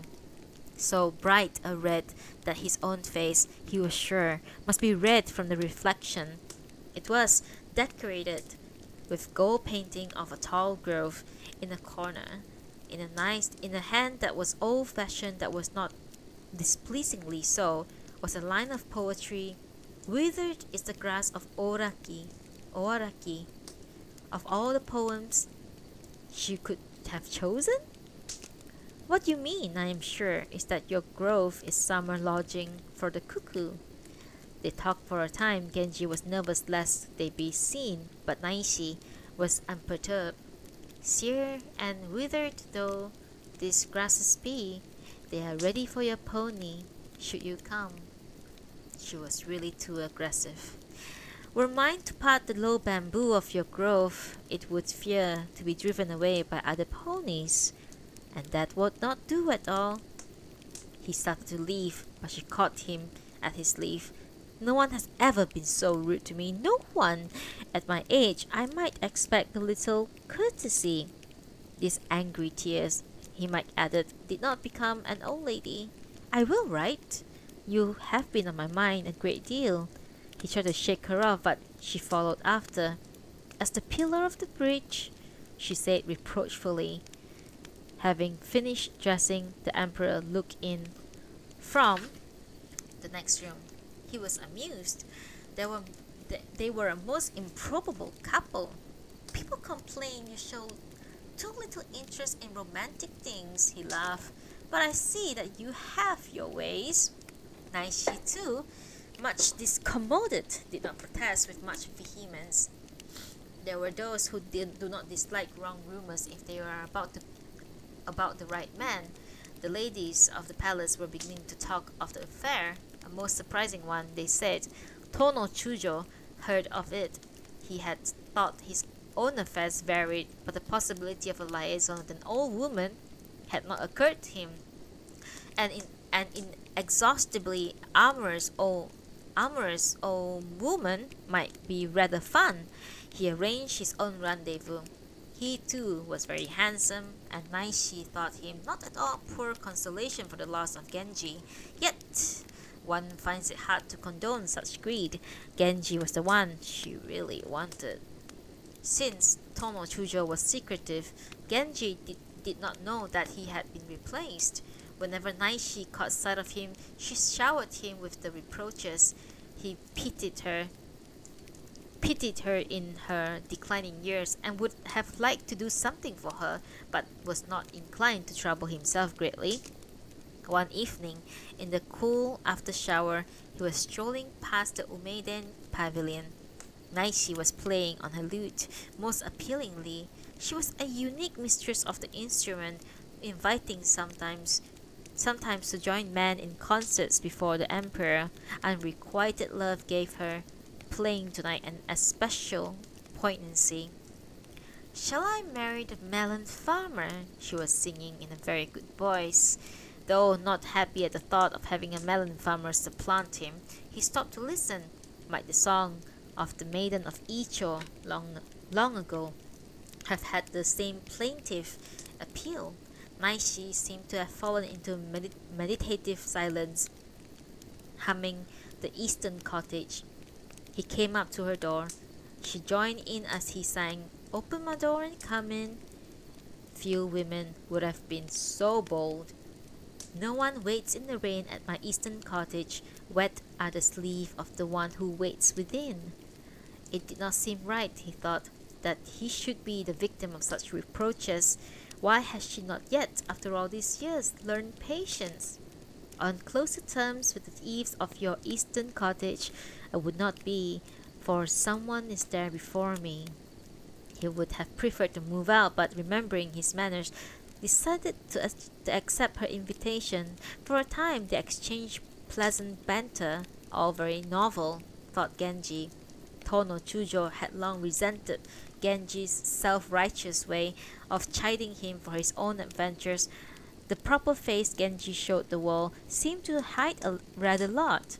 Tono Chujo had been on the watch for an opportunity to give his friend a little of what he deserved. Now it had come. The sanctimonious one would now be taught a lesson. It was late, and a chilly wind had come up. Genji dozed off. It seemed Tono Chujo slipped into the room, too nervous to have more than dozed off. Genji heard him, but did not suspect who it would be. The superintendent of palace repairs, he guessed, was still visiting her. Not for the world he would have old man catch him in the company of old woman. This is a fine thing. I'm going. The spider surely told you to expect him, and you didn't tell me. He hastily gathered his clothes and hid behind a screen. Fighting back laughter, Tono Chujo gave the screen an unnecessary loud thump and folded it back. Naishi had indulged her amorous way over long years and had had similarly disconcerting experiences often enough before. What did this person have in mind? What did he mean to do to her Genji?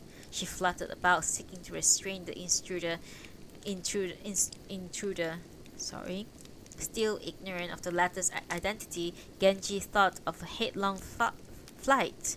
But then he thought of his own retreating figure, robes in order, caps all askew. Silently and wrathfully, Tono Chujo was brandishing a sword. Please, sir, please! Naishi knelt before him, wringing her hands. He could hardly control the urge to laugh. Her youthful smartness had taken a great deal of contriving, but she was after all nearly 60. She was ridiculous, hopping back and forth between two handsome young men. Tono Chujo was playing his role too energetically. Genji guessed who he was. He guessed too that this fury had to do with the fact that he was himself known. It all seems very stupid and very funny. He gave the arm wielding the sword a stout pinch, and Tono Chujo finally surrendered with laughter. You are insane, said Genji, and these jokes of yours are dangerous. Let me have my clothes if you will. But Tono Chujo refused to surrender them. Well then, let's get undressed together. Genji undid his friend's belt and sought to pull off his clothes, and a seam was rent at the shoulder of a dispute robe. You may not want the world to know of it, but forfeit bursts from this connubial robe. It is not your wish, I am sure, but that all the world should notice, Genji replied. You taunt me, sir, with being a spectacle when you know full well that your own summer robe's showy. Somewhat rumpled, they went off together, the best of friends, but as Genji went to bed, he felt that he had been the loser, caught in such a compromising position. And outraged, Naishi came the next morning to return a belt and a pair of trousers. She handed Genji a note. I need not comment now upon my feelings. The waves that come in together went out together, leaving a dry riverbed. It was an inappropriate reproof after the predicament in which she had placed him, thought Genji, and yet he could imagine how upset she must be. This was his reply. I shall not complain of the wave that came raging in, but of the welcoming strand I must complain. The belt was Tono Chujo's, of color too dark to go with Genji's robe. He saw that he had lost a length of sleeve. A most unseemly performance. People who wandered the way of love found themselves in mad situation. With that thought, he quelled his ardor. On duty in the palace, Tono Chujo had the missing length of sleeve wrapped and returned, with the suggestion that it be restored to its proper place. Genji would have liked to know when he had succeeded in making off with the sleeve. It was some comfort that he had the belt. He returned it, wrapped in matching paper, with this poem. Not to be charged with having taken your take. I return this belt of indigo undamaged. An answer came back immediately. I doubted not that you took my indigo belt, and charge you now with taking the lady too. Welcome, welcome, welcome. Take a seat. You pay for it, sir, one day. Both were at court that afternoon. Tono Chujo had to smile at Genji's cool aloofness as he sorted out petitions and orders, and his own business-like efficiency was as amusing to Genji. They exchanged frequent smiles. Tono Chujo came up to Genji when no one else was near. "You have had enough, I hope," he said with a fierce sidelong glance of this clandestine? I always forget how to pronounce this word. Clandestine. Clandestine. Sorry. Clandestine. Where did I stop? Of these clandestine adventures? Why pray should I? The chief hurt was to you who were not invited, and it matters a great deal since you do so love each other." And they made a bond of silence, a vow that they would behave like the know-nothing river. Tono Chujo had lost no opportunity to remind Genji of the incident, and it had all been because of that troublesome old woman, thought Genji. He would not again make such a mistake. It was a trial to him that she continued all girlishly to make known her resentment. Tono Chujo did not tell his sister, Genji's wife, of the affair, but he did want to keep it in. Keep it in reserve, because he was his father's favorite. Genji was treated respectfully even by princes whose mothers were of the highest rank, and only Tono Chujo refused to be awed by him. Indeed, he was prepared to contest every small point, and he and his sister, alone among ministers' children, had the emperor's sister for their mother.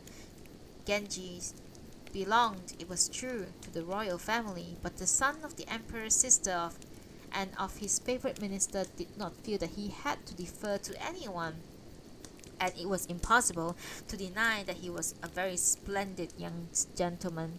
The rivalry between the two produced other amusing stories, I am sure, but it would be tedious to collect and recount them. In the 7th month, Fujitsubo was made empress. Genji was given a seat on the council state. Making plans for his abdication, the emperor wanted to name Fujitsubo's son crown prince. The child had no strong backing, however.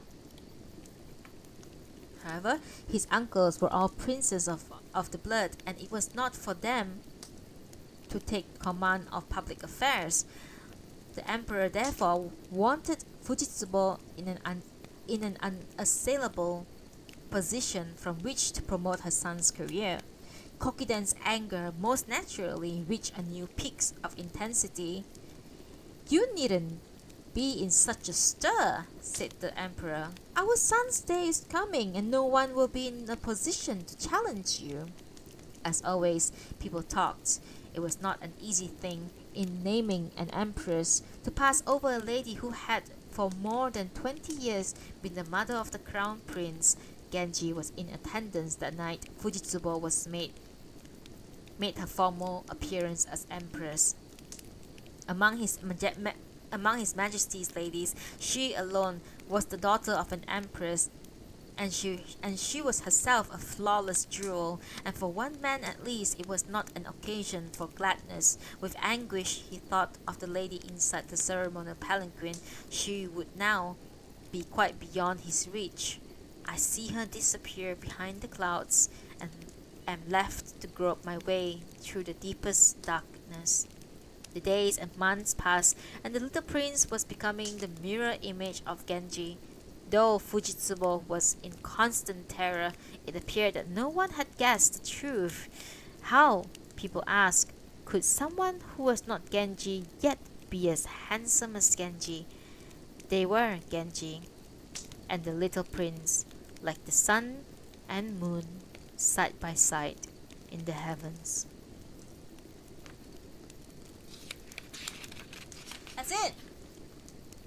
It's been a 2-hour read, right? Yeah, it's been 2 hours and almost 30 minutes. That's the end. That's the end of chapter 4. We have read chapter 3 and chapter 4 today. Chapter 3 was difficult to go through because it's like, I'm so sorry that you came in. Anri, thank you for joining, but I already finished the reading for today. I'm so sorry. I'm so sorry. I'm so sorry. But yes, clandestine.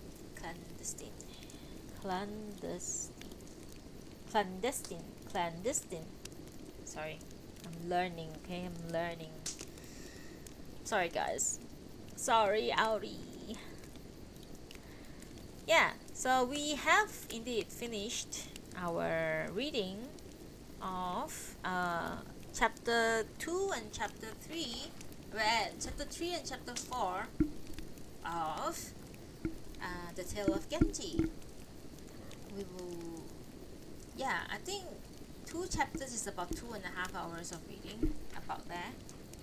So I feel that, oh, the next one is gonna be 3 chapters because chapter 5 is quite short.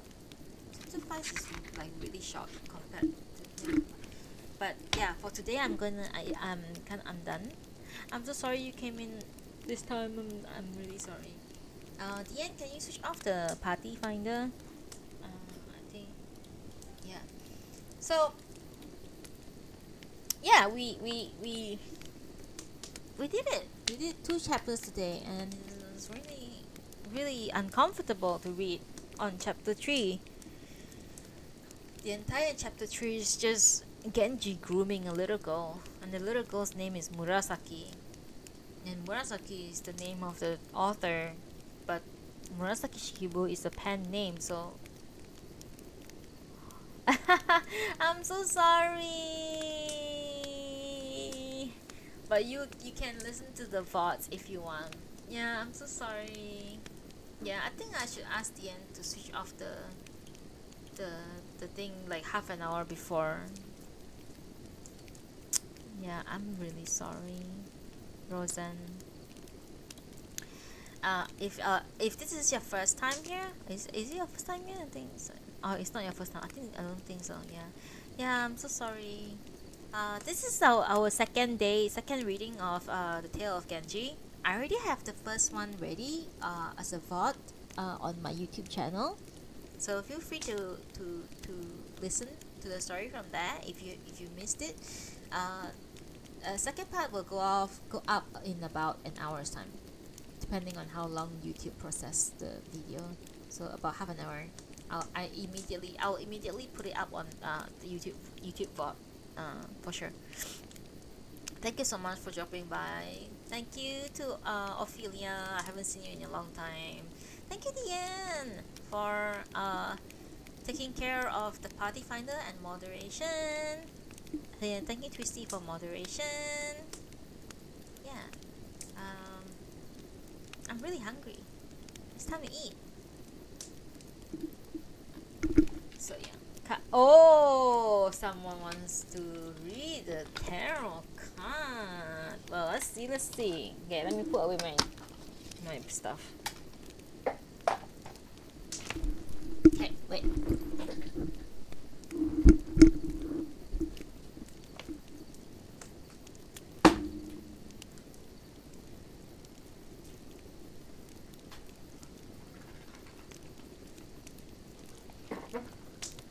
Oh, thank you, Aniora. So sorry you came in. I feel bad. You came in by the time when I'm done. I'm so sorry.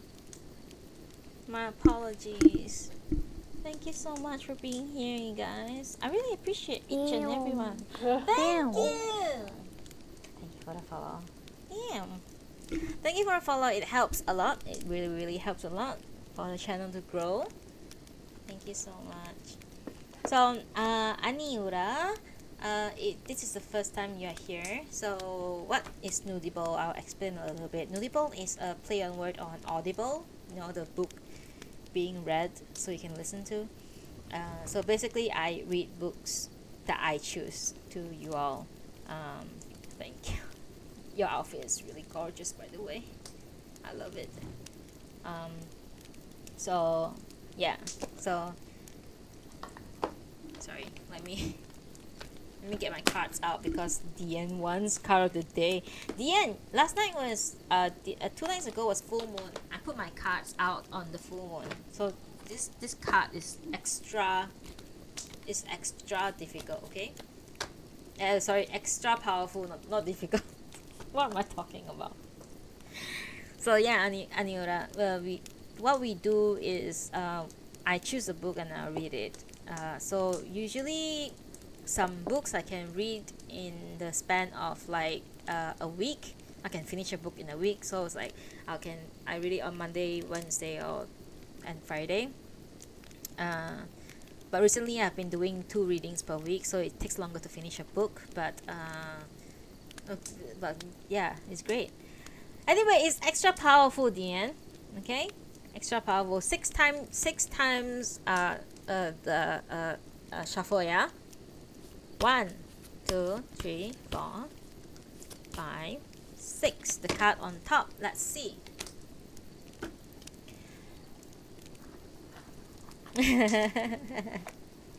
Are you scared? It's powerful. It's extra powerful.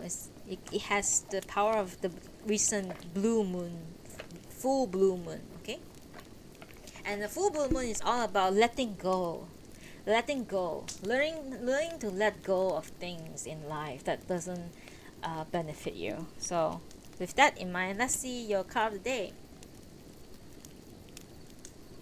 It is reverse Hierophant.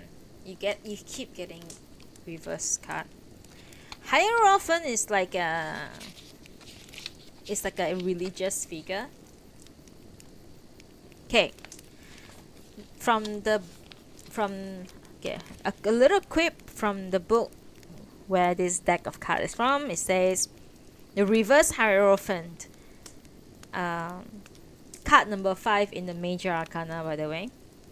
A reminder that you are your own teacher. All the wisdom you seek comes from within, not from some external source or power. You are being guided to follow your own path and adopt your own spiritual belief systems rather than blindly following others. Basically, don't be a copycat. Do what you like. I mean, that's just the blue moon thingy. I read a little bit about it. Hierophant reversed. You get reversed Hierophant. Okay, if the Hierophant is reversed, it shows that you are assessing your position.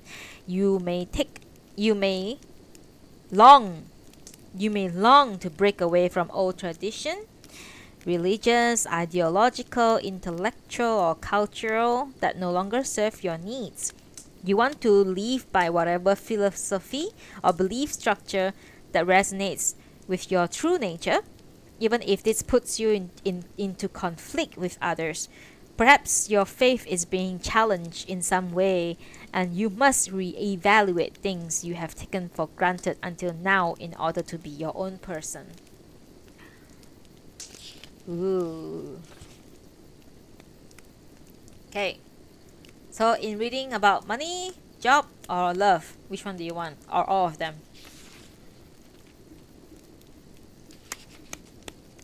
By the way, I'm reading from this book called The Modern Witchcraft Book of Tarot, Your Complete Guide to Understanding the Tarot by Sky Alexander.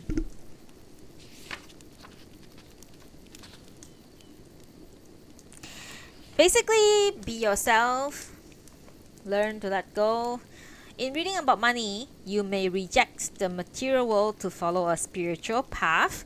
Conversely, this card can indicate arrogance in financial areas and an attitude that you don't need to play by the rules because you are above that.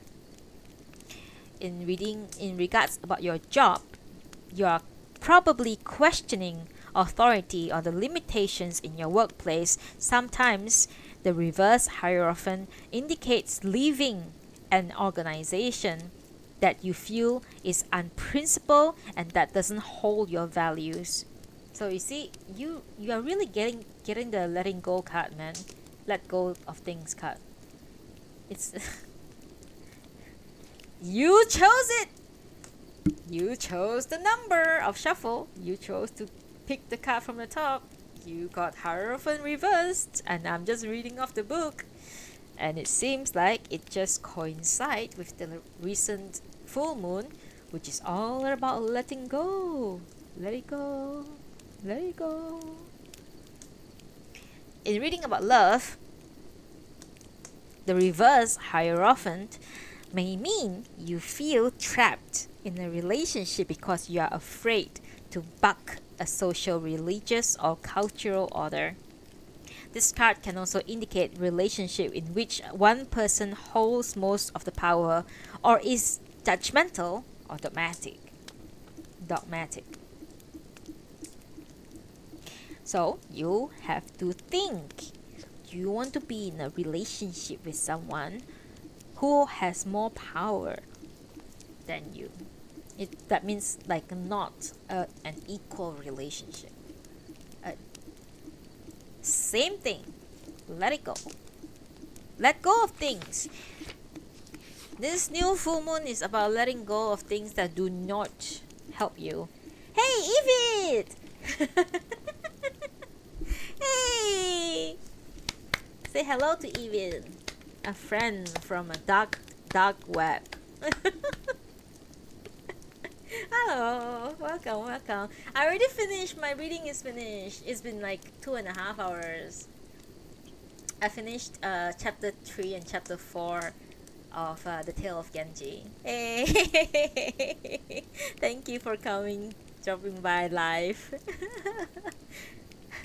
Yeah, very dark side. Yes.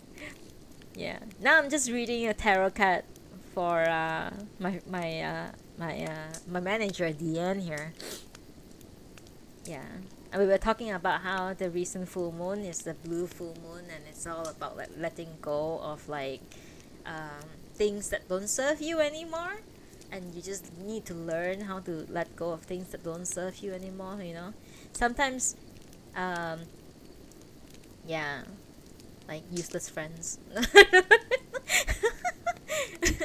even feelings, I guess. Even feelings, like if you have a lot of like negative feelings, just learn to let go of those feelings and just try to refresh yourself a little bit this full moon.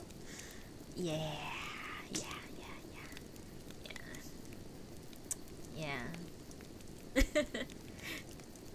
What do you think, Diane? Anything you want? Do you want to draw another card for clarification? Do you want me to reread anything? We're just having fun right now. Having a little fun after I finish reading. Yeah.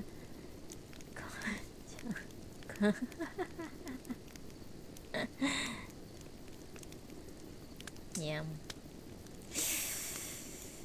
Yeah, I just read chapter 3 and chapter 4 of the Tale of Genji, and chapter 3 was like insane.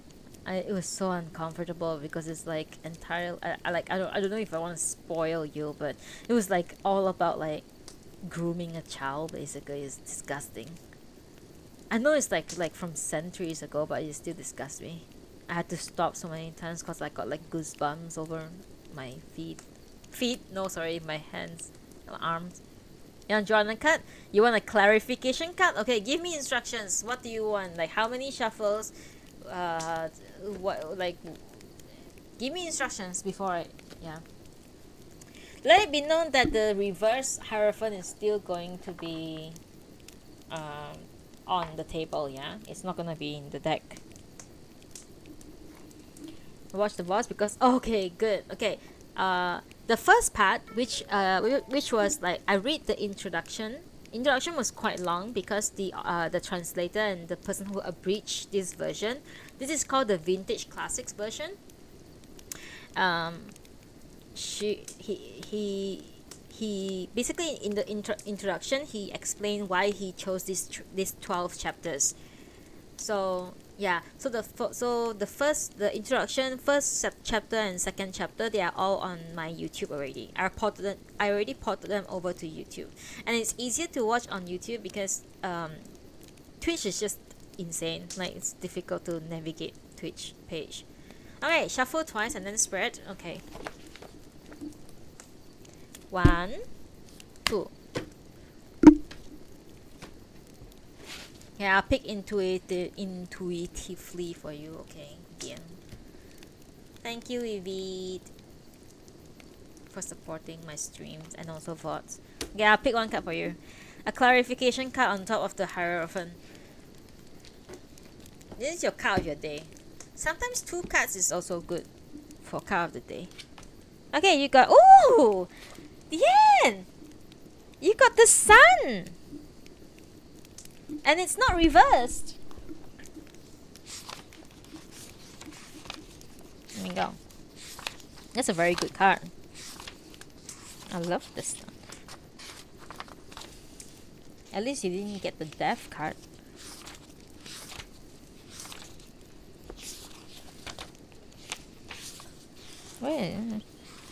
Where? In my book. Okay. So, clarification on top of the reverse Hierophant, you get the Sun card. The Sun card. So today, good fortune, happiness, joy, and harmony is coming to your life. The universe is coming together to guide you towards positive outcomes. There is radiance and abundance. This beautiful, warm energy will get you through the tough times and help you succeed. So, whatever that happens in the Hierophant card, don't worry. Don't be sad. Whatever that you need to let go from the Hierophant card, okay? The indication from the the reverse Hierophant card, whatever that you need to let go from the card, don't worry, because happy day is still gonna be here. Don't worry. Be happy. So, the upright sun brightens any negative cards in your reading, no matter where it appears in the spread. Its influence is always beneficial. A new day is dawning and you are glad to be alive. Whatever your question, the answer is positive. For creative people, the sun can indicate a time of increased inspiration, productivity. Whatever you undertake at this time is likely to prosper, for the sun is shining on you. This is a good time to start new projects and expand your horizon. It is your day in the sun. Yeah. But you have to read it together because they are side by side right now. You have a reverse Hierophant at first.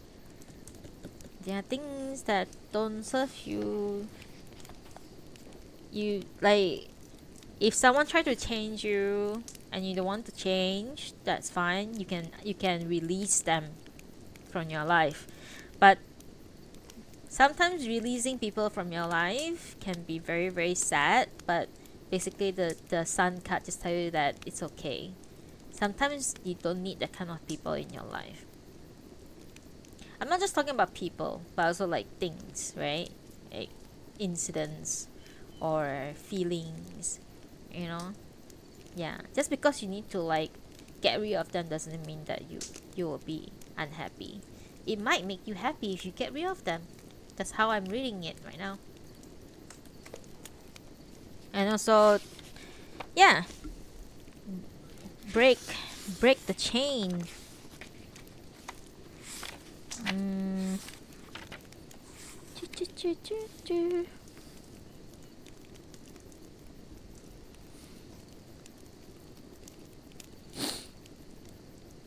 Yeah. Break away from old traditions that no longer serve your needs. You may need to reevaluate things you have taken granted of.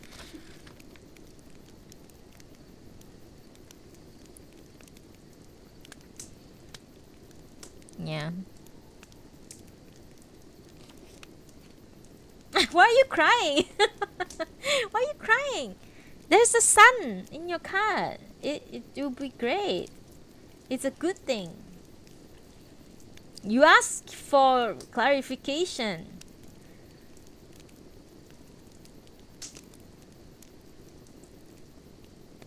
You know? Right now, the Hierophant, the reverse Hierophant is just telling me that there are things in your life right now that don't, yeah, that don't serve you right.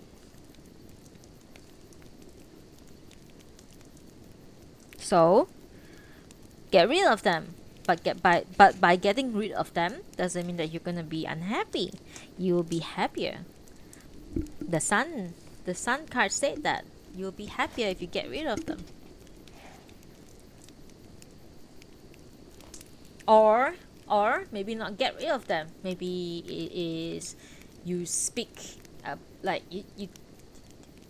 you talk to those people about it and make it known that you don't think the way they do. Just be truthful to those people. So also in the line of like letting go. So in this case, letting go of the barrier in your life that's stopping you from speaking the truth. See? Not speaking the truth, really, like speaking your feeling out. Let people know how you feel. Don't hide it. And you think that, oh, if I tell people the truth or what I'm feeling or my true feelings, they might be repelled by that, or they will be unhappy with me. But the Sun card says that no, I think they will be very happy if you are honest with them. Yeah. So it's like it can be read in many ways, cause you didn't ask a question, you asked about a day, your day. So how today is gonna be is like really up to you. Really, like it's up. I mean, obviously, every day is up to everyone. Specifically, I mean. The card never lies. I always say that the card never lies. Never lies. But remember, no matter what you think or feel, you have the sun at your back, and it's a great positive and good card. It's at your back. It's there for you. Okay? So don't be sad. Don't hesitate. Don't be scared. Don't be sad. They are there for you. Yeah, great. Okay. Anyone else? Anyone else? Or poem readings maybe? Or oh shit, sorry. God.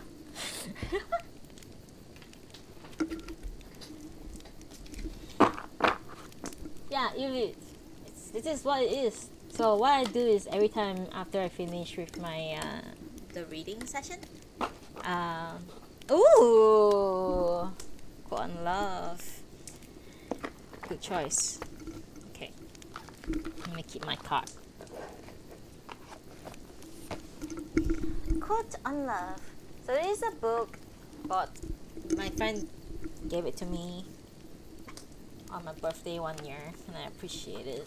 So it's actually from the author of The Alchemist, Paulo Coelho. It's selected quotes from all of his novels that is about love. Can you give me a number between 10 to 113. 113. 10, a number between 10 to 113.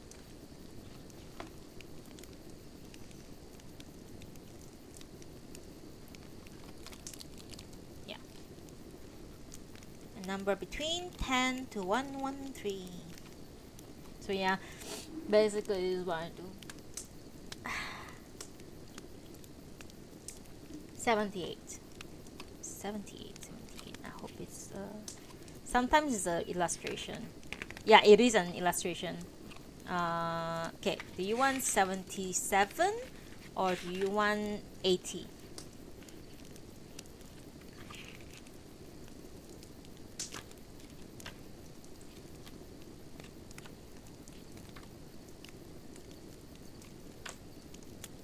$77. Okay.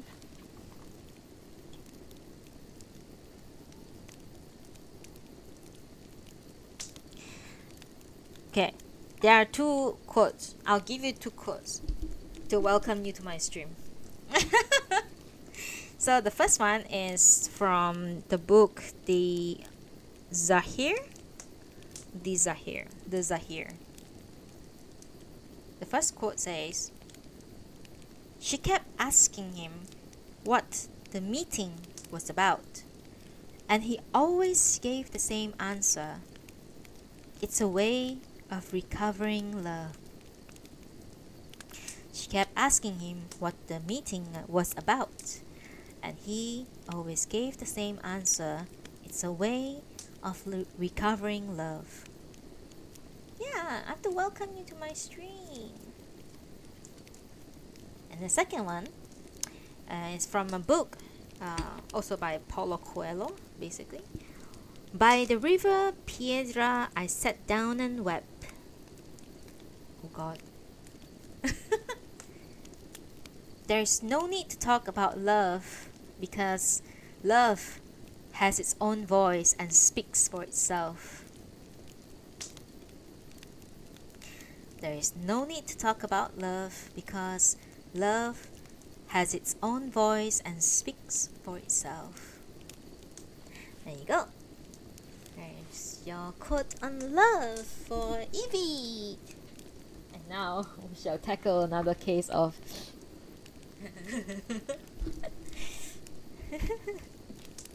Alright, 8 and then spreads. Okay.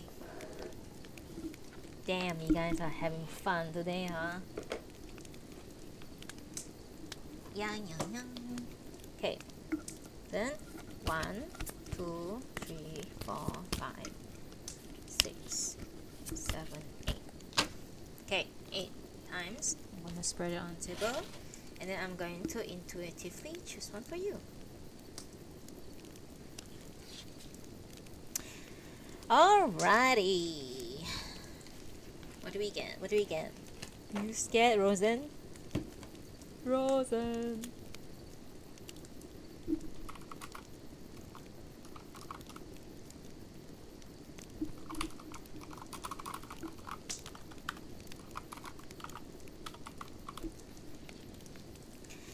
Alrighty.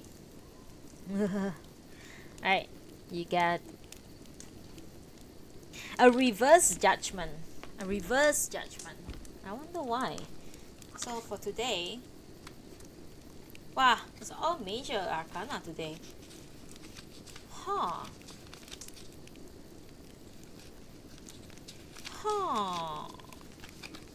A reverse judgment. The universe is trying to send you a message and invite you to something bigger, but you are not listening. Or you may be doubting yourself, which can impede your ability to fulfill your highest potential and to be your best self. Be aware of this and do not ignore the call. Reverse judgment, huh? Don't ignore the call. And also, you are a very amazing person. Don't let others pull you down. Is that what it says? Is that what that says? Am I saying the wrong thing? Yeah, you are. Yeah, don't doubt yourself. Because you are only impeding your own potential if you doubt yourself. I understand that feeling, honestly. It's a constant struggle, to be honest. But yeah, I understand. But so the advice from the universe to you today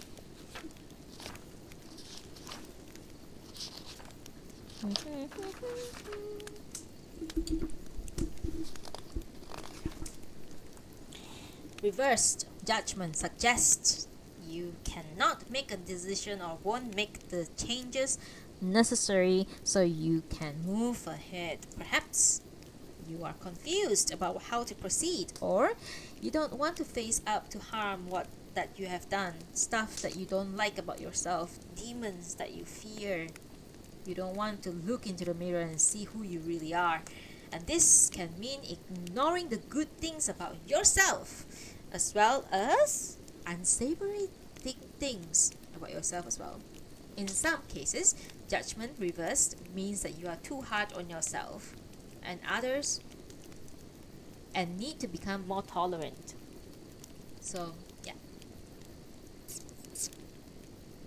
In reading about money, you may be stuck, afraid or unwilling to make a decision about your finances, especially if you feel a change will affect your security. This card can also mean you are displeased about a legal decision or other money issue. About job, judgment reverse suggests your current work situation no longer meet your needs, but you are reluctant to make a change because you are not clear what the future holds. This card can also mean a bad decision, your own or someone else's but bad decision, had adversely affected you, or you may be judging yourself and others too harshly. In reading about love, you may feel a partner is too critical of you, or you may be too critical of him or her. The card can also point to a choice you've made and regret, or a decision you need to make but are resisting. Yep.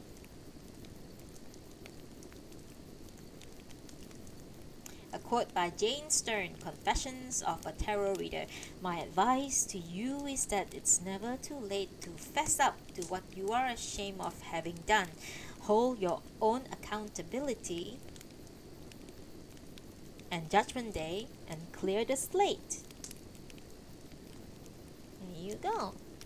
That is your judgment reversed card of the day. There's a lot of way to, I'm sure in some way or another it's helpful to you. I hope. Thank you for redeeming it. It's always a lot of fun to read tarot cards. I don't do it myself even. At one point when I was like learning to read it for myself, I almost draw a card like every single day. Then I got lazy. Like everything I do, I just got lazy. But I do try my best to read on Nudables once a week. But unless I'm like too busy. I was busy last week. So yeah. I hope that helps you, Rosen Maiden Shinku. Thank you so much. Oh, I think it's time for me to go because I'm starving. Okay, let's see. Let's go back to the top. Thank you to Ophelia. I don't know if you're still in my Thank you, Ophelia, for dropping by. I haven't seen you in a bit. I'm glad to see you again. Thank you, Deanne, for moderation and also for hanging out with me. Thank you to Henri for staying, even though you came in at the last run of the chapter 4. But VODs will be up in about half an hour or so. I hope you can really listen from there. Thank you to let me see, Twisty for the moderation. Thank you to Aniwa, and thank you to also Aniura for the follow. Thank you so much. Every follows help. Thank you to Evie for dropping by for the very first time. I love it. Thank you so much. And thank you to Rosen Maiden Shiku for staying and listening and also redeeming the cards. Yeah, thank you. Oh, thank you, Evie. I have to watch your drawing stream again one day. Oh, hell yeah. So little people use that emote. I don't have a lot of emoji because it's like I'm not partner yet. It's gonna take me years to be partner probably. Man, not that I want to be a partner. I'm too lazy. I don't stream often enough, I think. Alright. So anyway, thank you so much everyone. We're also living too. Yeah, I know. Yeah, I understand that. I understand that. I would tell you why I understand that, but I think for now I'll just say I understand that. Maybe I'll tell you in the deep dark web that I found you, okay?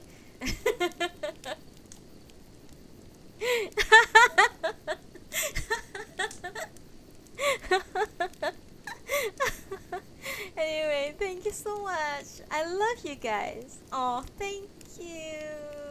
Thank you so much. Thank you. Love hearing praises about my Elysian. Thank you so much. Thank you so much, everyone. Yeah, take care. You too. Take care. I hope to watch your art stream one day. I love you guys. Thank you. I'll send you all off with my favorite song in the world. Okay. Have a great day. Stay hydrated. Stay healthy. Take care. And I love you. Have you ever had a dream that you could know, you want to know, Thank you. I love you. I'll see you soon. Bye bye.